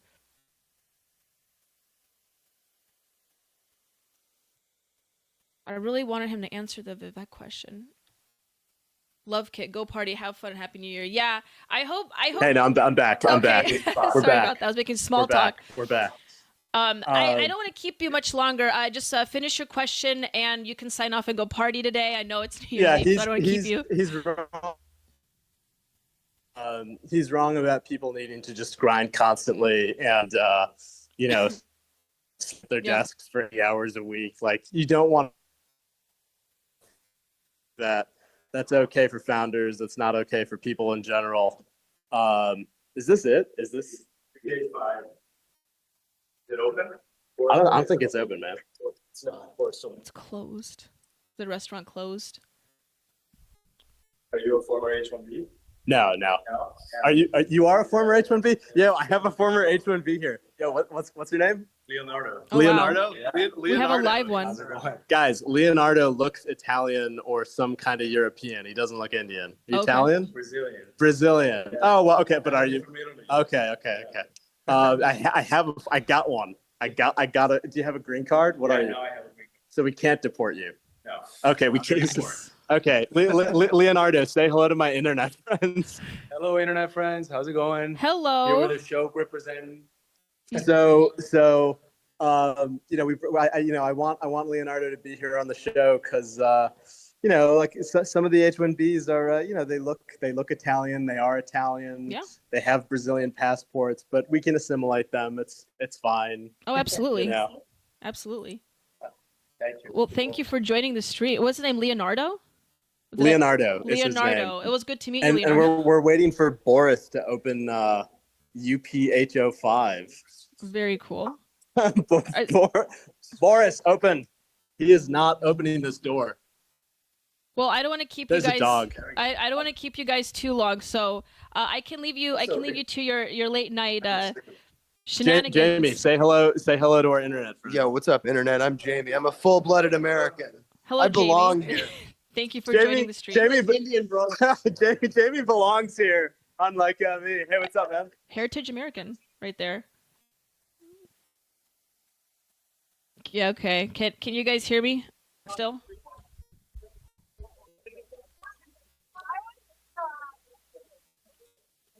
Thank you, Mr. Labersi, for saying that the interview is great so far. In the Brazil, the land of the Dan. What is that? Dan Vask. Entropy Nomad? What do you mean by that? I'm probably missing something. Okay, are you still there, IB? I think we lost him again, folks. He is, like I said, it's New Year's Eve. He's out and about. And I'm just glad I could snag him for this interview because I know he has a lot of strong opinions on the H1B, as you've heard. But I'm going to put up his Twitter after this so you guys can take a look at some of the content he's put out because he's a Twitter anon, but I think he has quite a strong presence on Twitter, so it's important to know. It's important to know his opinions on this because Twitter anons are kind of calling the shots, and Twitter anons are the people that got Elon Musk to walk back on some of his viewpoints as far as H1B Visa Twitter, the H1B scandal is concerned. Okay. IB, are you still there, or should we sign off here? I think we may have lost him again, folks. I'm going to have to sign off. Also because I have like only 30 minutes left. Okay. We lost him, guys. Okay, I'm going to end it here. Hold on. I'm going to end it here. Okay. Did this go through? We are back to the program, regular programming. What did you guys think about the interview? Obviously, a lot of interesting takes from him. I will be pulling up his Twitter here in a second. I do want to read this donation I have received, though. $10 from Steelbringer. Thank you so much, Steelbringer. He writes... this is probably older. I'm sorry. It's from 30 minutes ago, Steelbringer. I'm sorry. It's not going to be in context of the conversation, but I'll read it anyway. It's Tinder brain and hypergamy though. Serious question. I wonder if we accepted a persecuted group like Christians from Muslim countries, increasing competition. Would that be okay still? I think so. Yes. You know what? If it's obviously a situation like that, I think it's fine. Also because Christianity, to be fair with you, is more in line with American culture than perhaps... other religions are concerned. And so it would make sense for why that would be the case. But at the end of the day, I really do think that we need to put American workers first. And if that means perhaps cutting back on some of the acceptance rate of H1B visas or people flying in from that program, I think that would be advisable or at least prudent.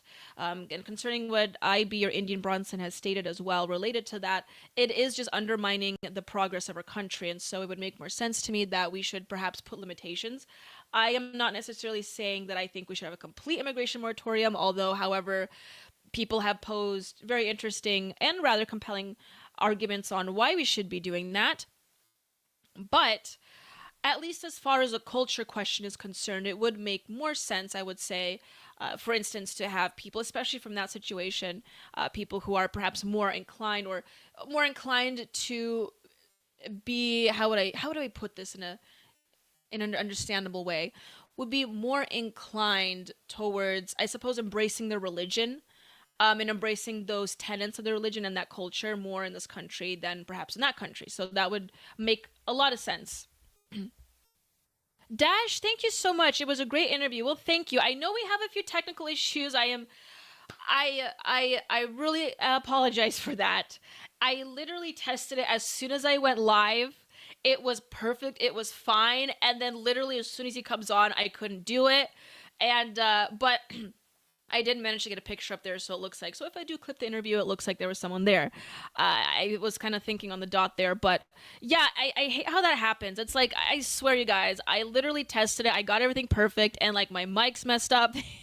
The screen didn't come up. But you know what?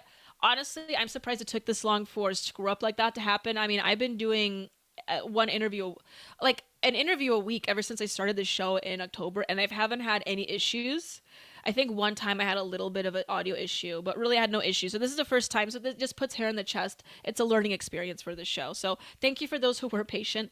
Things like this are going to happen. That's just the nature of the game, right? We have $2 from Entropy Nomad. Thank you so much, Entropy, once again.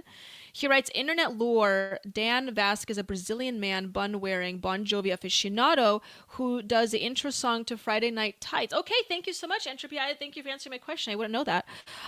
We are almost reaching...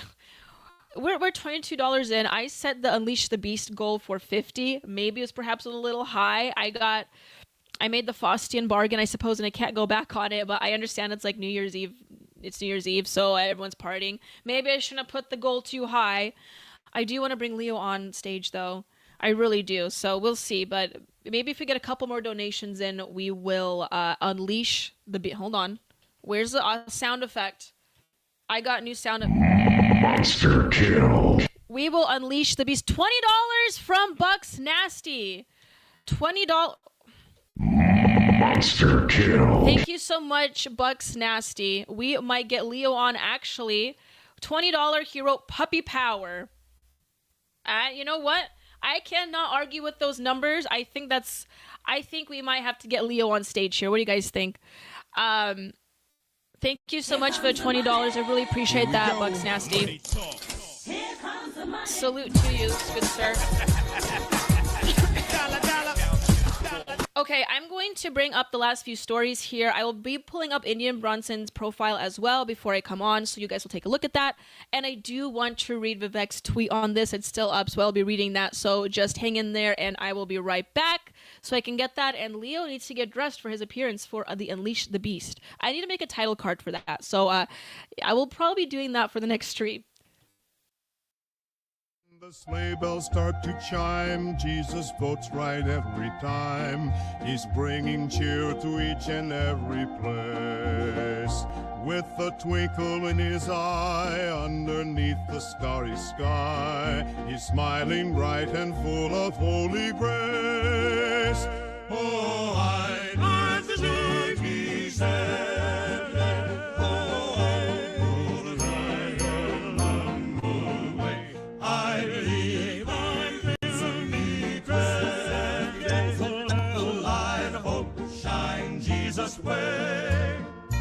When the choir sings, I swear, a blessed night we'll kneel and pray. His love will light the darkest winter gray. With my family gathered here in the season full of cheer, a time of peace and love forever stay. Oh, I believe he's ready.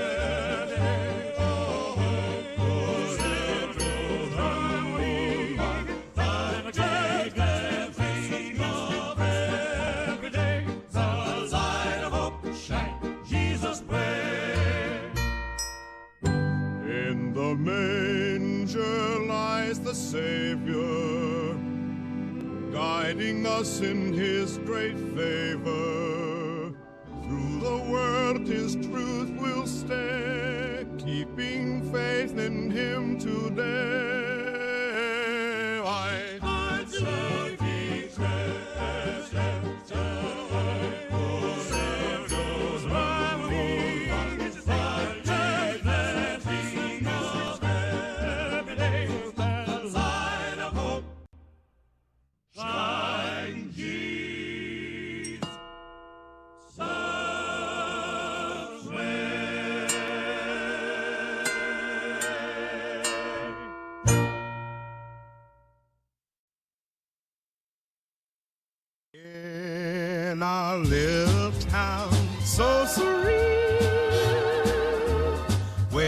grass is green, the air is so clean. We gather round the table every night, joyful days, oh, what Siam, with values passed, with generations past, living life with love that surely lasts. As the city lights look bright, we hold to our roots tight, in our hearts we sing those choirs, guided by the good old days.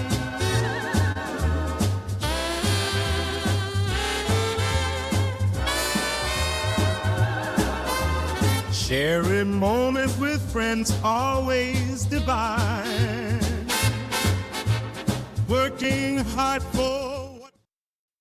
Okay, everyone, here we go. Monster kill. Time. We have the Unleash the Beast right here. This is his New Year's. Oh, my little chihuahua, you run so fast. As you can see, we have the New Year's Eve gown right here. And we have the little proof for the neck. And this was supposed to be the hat, I think. It's just a necklace. And obviously we have the New Year's Eve hat, because you can't go wrong with that. He's going to be drinking champagne later. What do you guys think of his outfit? You light up my day in your 1950 style. Let's dance and play. Hold on, let me check the chat here. Monster kill. Unleash the Beast. I'm gonna be making merch with him. I really think that's the way to go. What do you guys think I should do merch wise? I mean, should we have an Unleash the Beast pillow?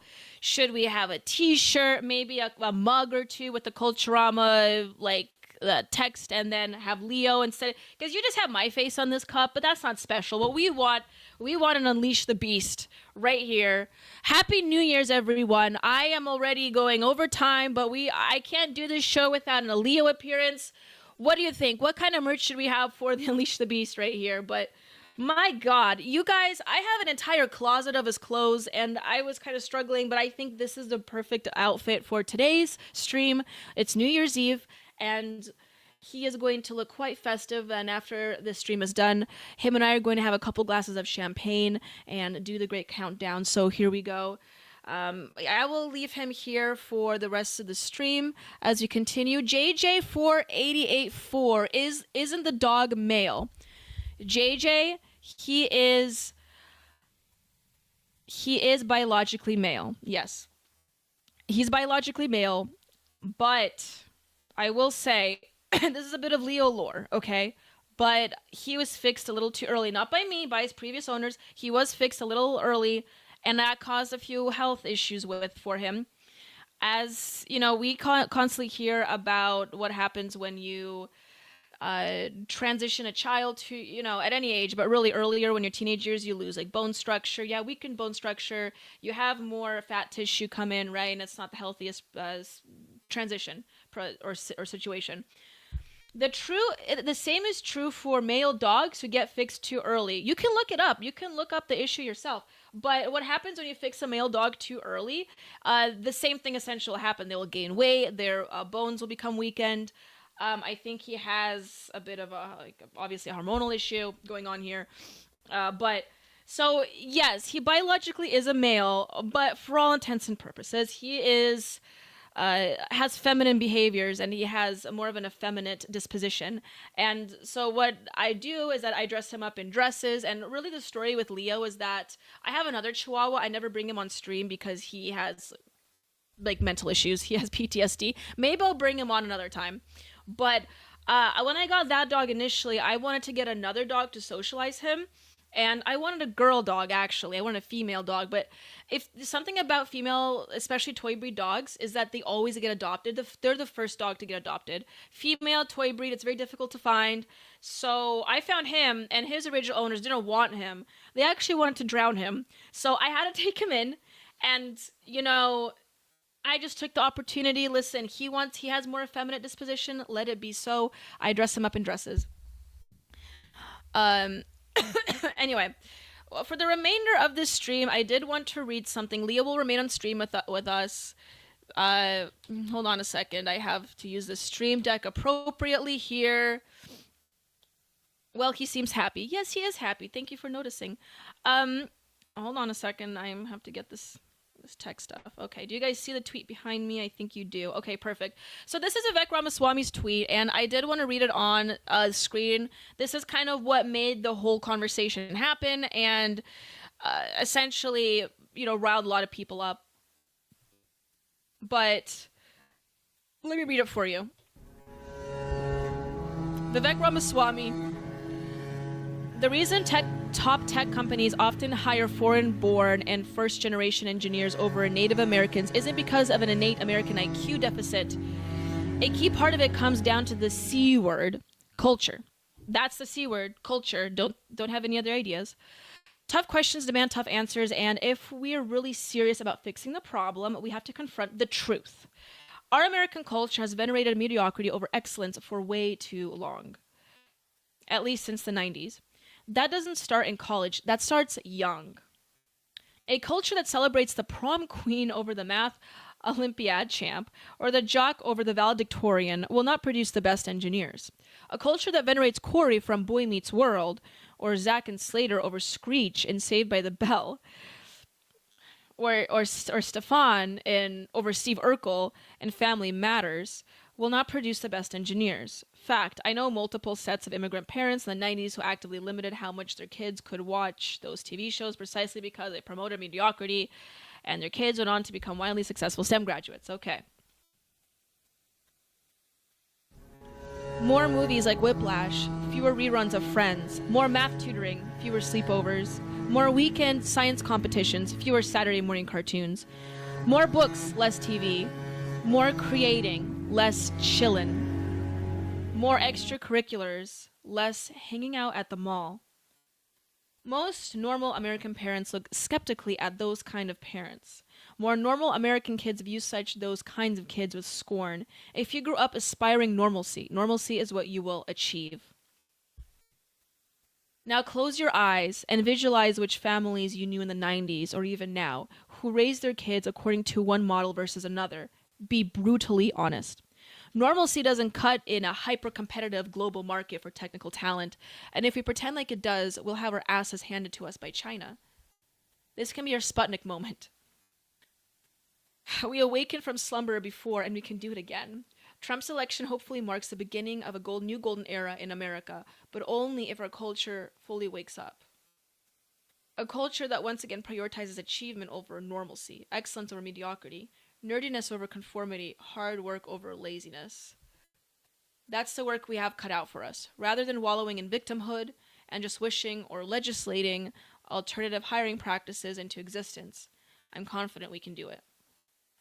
So I think that when Vivek wrote this, he really thought it was a banger and it would really bring the point home.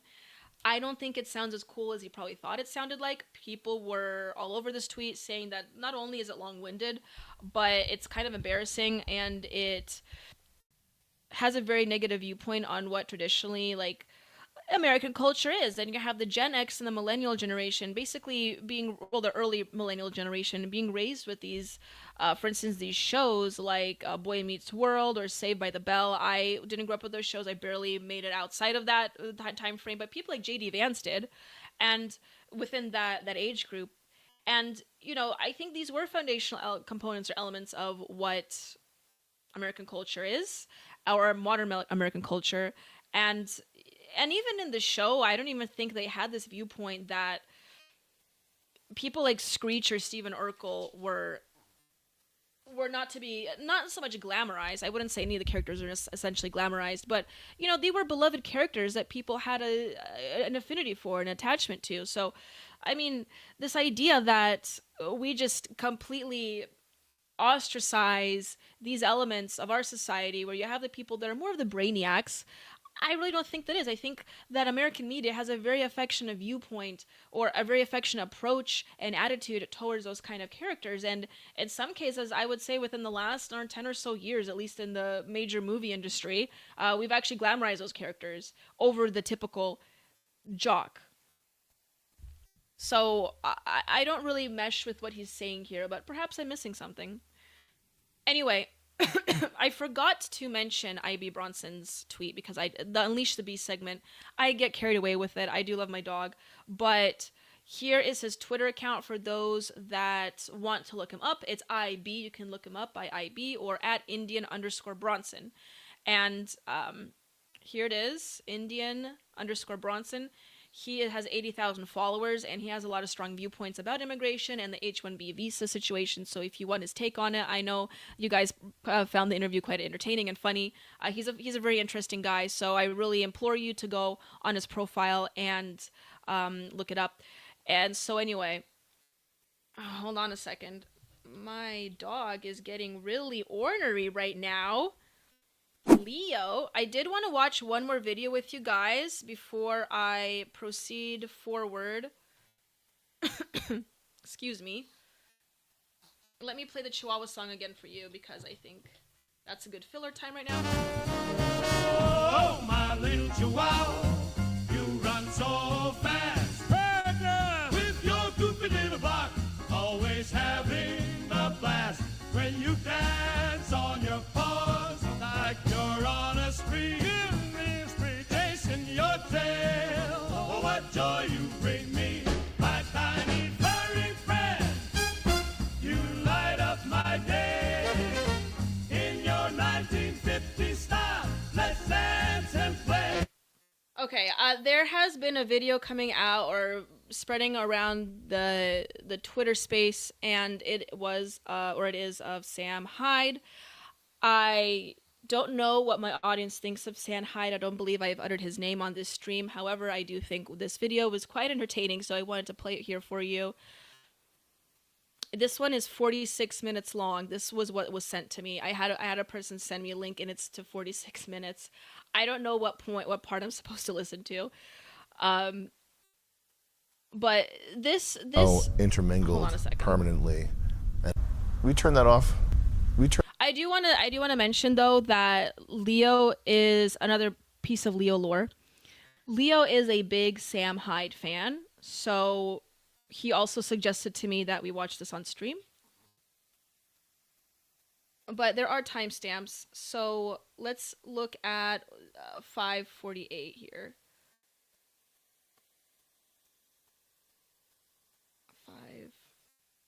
I should have got this prepped. Okay, here we go. Just check him out. He's playing these games and stuff. He's amazing what the kid does with video games. I can't believe it. People didn't suddenly have a flare-up of India hate. I've been monitoring the Indian hate websites for a while. It's actually set to my homepage.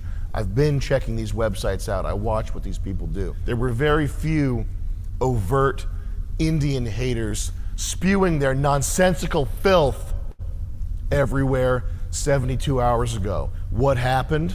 Okay, 72 hours ago, most people in the MAGA base looked at Vivek Ramaswamy with some notion of admiration or, hey, that guy says cool stuff every once in a while. Hey, you know what? I think I like that guy. Now, he's got to be deported. Sucks, man. And he's not being deported because of the color of his skin. He's being deported for the content of his character. And I think that truly was a mask-off moment where we saw that Vivek Ramaswamy really is just a fucking nerd who needs to go back. I apologize for the language, but yes, I am glad that he explained it in this way because people on the left as well as, you know, other people within the right, people like James Lindsay, for instance, I would say, that have been proliferating the idea of the woke right conversation, which I didn't really discuss on my show, but perhaps the next stream I will touch on that because that was a whole nother conversation that happened online. However, they are having this idea that the MAGA movement that has been reacting so negatively to Vivek's tweet is that it's a racial thing, or, you know, it's this intense hatred for the culture that he's actually born for the United States. I don't know why people are telling him even to go back. He's an American citizen like I am. I mean, his parents may have been immigrants, but he was born here. I'm in the same boat actually, but no pun intended with the boat analogy there. But my point being is that this isn't a racist thing. what this is that people who did look up to Vivek and Vivek's role within the MAGA movement, and him currying the favor of the MAGA movement, no pun intended, that's just the that's just a phrase I use, but I actually use that phrase quite a bit. But they did feel betrayed with this tweet, because all of a sudden this individual that does represent the America First perspective all of a sudden comes out and basically says the opposite. And not only does he frame it and does he give legitimate arguments for it, like some have tried to, which there are, the other side does have a valid argument, but he just he just asserts this negative view of what American media and American culture has been. And he refers to TV shows, and he does kind of come off like this bitter high school nerd, and that's what people have been kind of joking on him and clowning on him for, because he just comes off like a nerd. And clearly there's some resentment built up perhaps from his high school days. I don't know. Listen, my high school years weren't the highlight of my life either, but let's not take it to our jobs. You know what I mean? Okay. Leo is getting a little antsy here, like I said. Let me check the chat once again, because I don't want to leave right now. I did want to cover a few more things. If I go slightly over time, that is okay. I don't have to leave right away, but I also know you guys want to join your festivities. Bucks Nasty writes he's entitled to his opinion. He's also entitled to the backlash. Exactly. And I think the backlash was warranted considering the attitudes that Vivek has brought with him into the Trump coalition and the MAGA movement.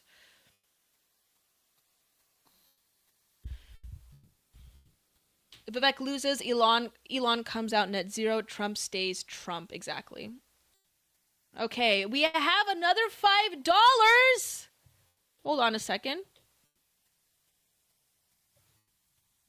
We have another $5 from Steelbringer. Here comes the money. They're not eating the dogs. They're transing them. Exactly. That's the issue with white women and their pets, is that they treat them a little bit too much like children sometimes. And what you have been seeing with white women in America is that they're also transing their kids. So, yeah, but Leo, look, he has no choice in the matter. Look, listen, he eats like a king. He sleeps all day. He doesn't pay rent. The least he can do to contribute to this home and the stream is to wear a little dress. And I know you guys enjoy it, so I'm just going to force him to wear this dress.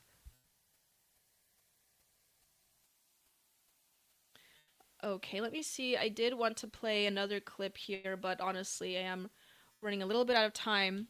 But I did want to cover a couple more things here.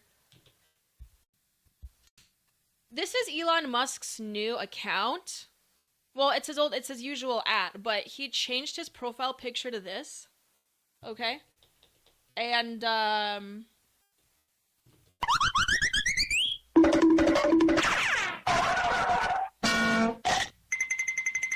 he changed his account to this, and then he changed it to Kekius Maximus. And I think what's happening is that because of the total embarrassment that had occurred within the last week, and with the conversation about the H1B visas, he's taking a little load off, and he's indulging a little bit of meme culture, because I think he's just trying to change the conversation entirely, considering what he has been through within the last week. And so he changed. This is just a complete random move that he's done, and people have been talking about that. There's also been conversations about who Elon Musk really is online. There is an account that joins Twitter Spaces quite frequently called Adrian Dittman, and people say that that's also Elon Musk's alt. And a whole other thing happened with censorship on X concerning that I just didn't have time to get into. But this Adrian Dittman character has been going on Spaces, talking with people about the H1B visa situation, and what has happened is that those people that had a negative, including Laura Loomer, but she wasn't banned, but people who had a negative opinion on the H1B visa programs basically got banned off Twitter, or suspended rather. And there has been conversation about free speech as well, and whether or not free speech is really a thing on Twitter. And the reason why people are so associating Adrian Dittman with Elon Musk is because it wasn't Elon Musk who spoke with these individuals in the Twitter spaces. It was Adrian Dittman. But somehow, after that conversation was had, following, accounts were suspended, and Adrian Dittman has no, association with the X platforms, at least in the decision-making powers concerned as suspending Twitter accounts. But that's just a little bit of online internet lore, and for the uninitiated, or for those that don't live on Twitter like I do, or some others, they may not be aware of this, and really it doesn't have any substantial value on the political conversation of immigration and H1B visas. However, I do think it's relevant as far as free speech is concerned on Twitter, and I thought you guys would find that interesting. But anyway, here's this meme that he put out here. I am Kekius Maximus, CEO of Tesla, SpaceX, and X. Servant to the vision of human progress, father of many innovations, husband to the idea of interplanetary life, and I will achieve my goals in this era or in the next. Maximus. Very interesting stuff. I hope that Elon is satisfied with what he is doing. Okay.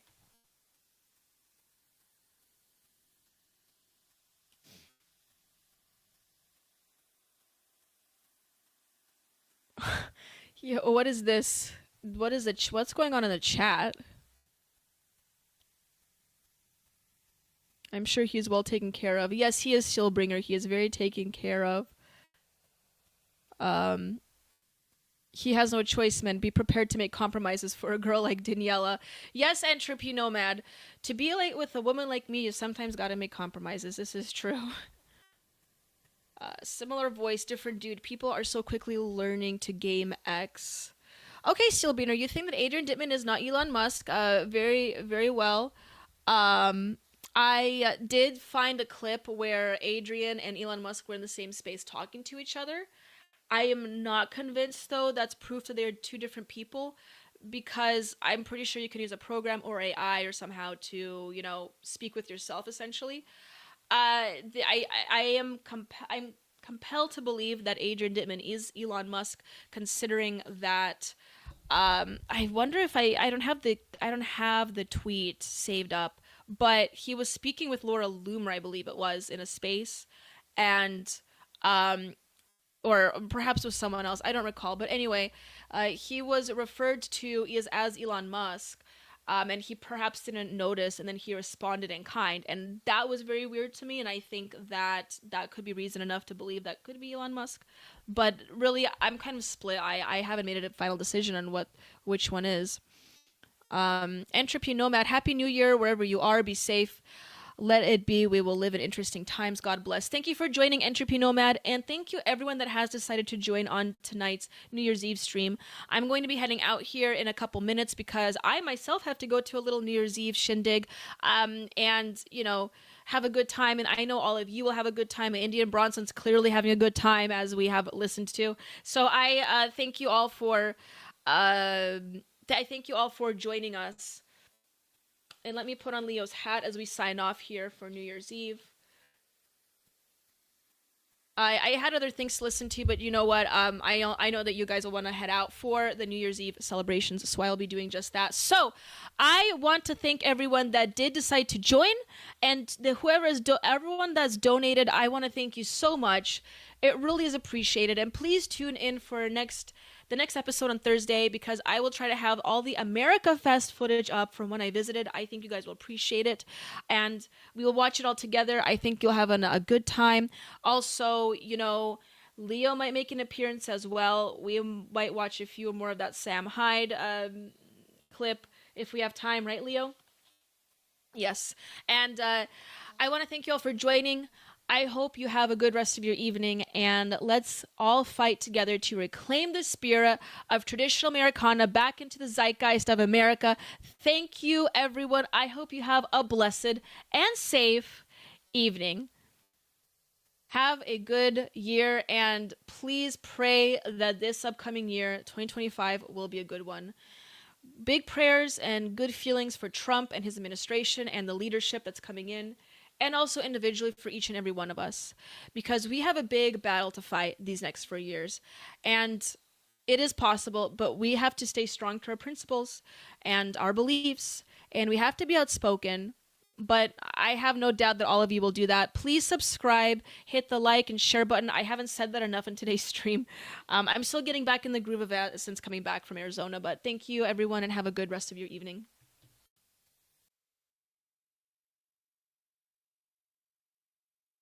When the snowflakes start to fall and Santa's sleigh is here for all, the chimney whispers secrets of his plan. As he rides with gifts and cheer, bringing joy to nigh and near, down the rooftops with a shout, he's the man. Oh, that Santa straight away, while the jingle bells ring and the children play. Oh, let's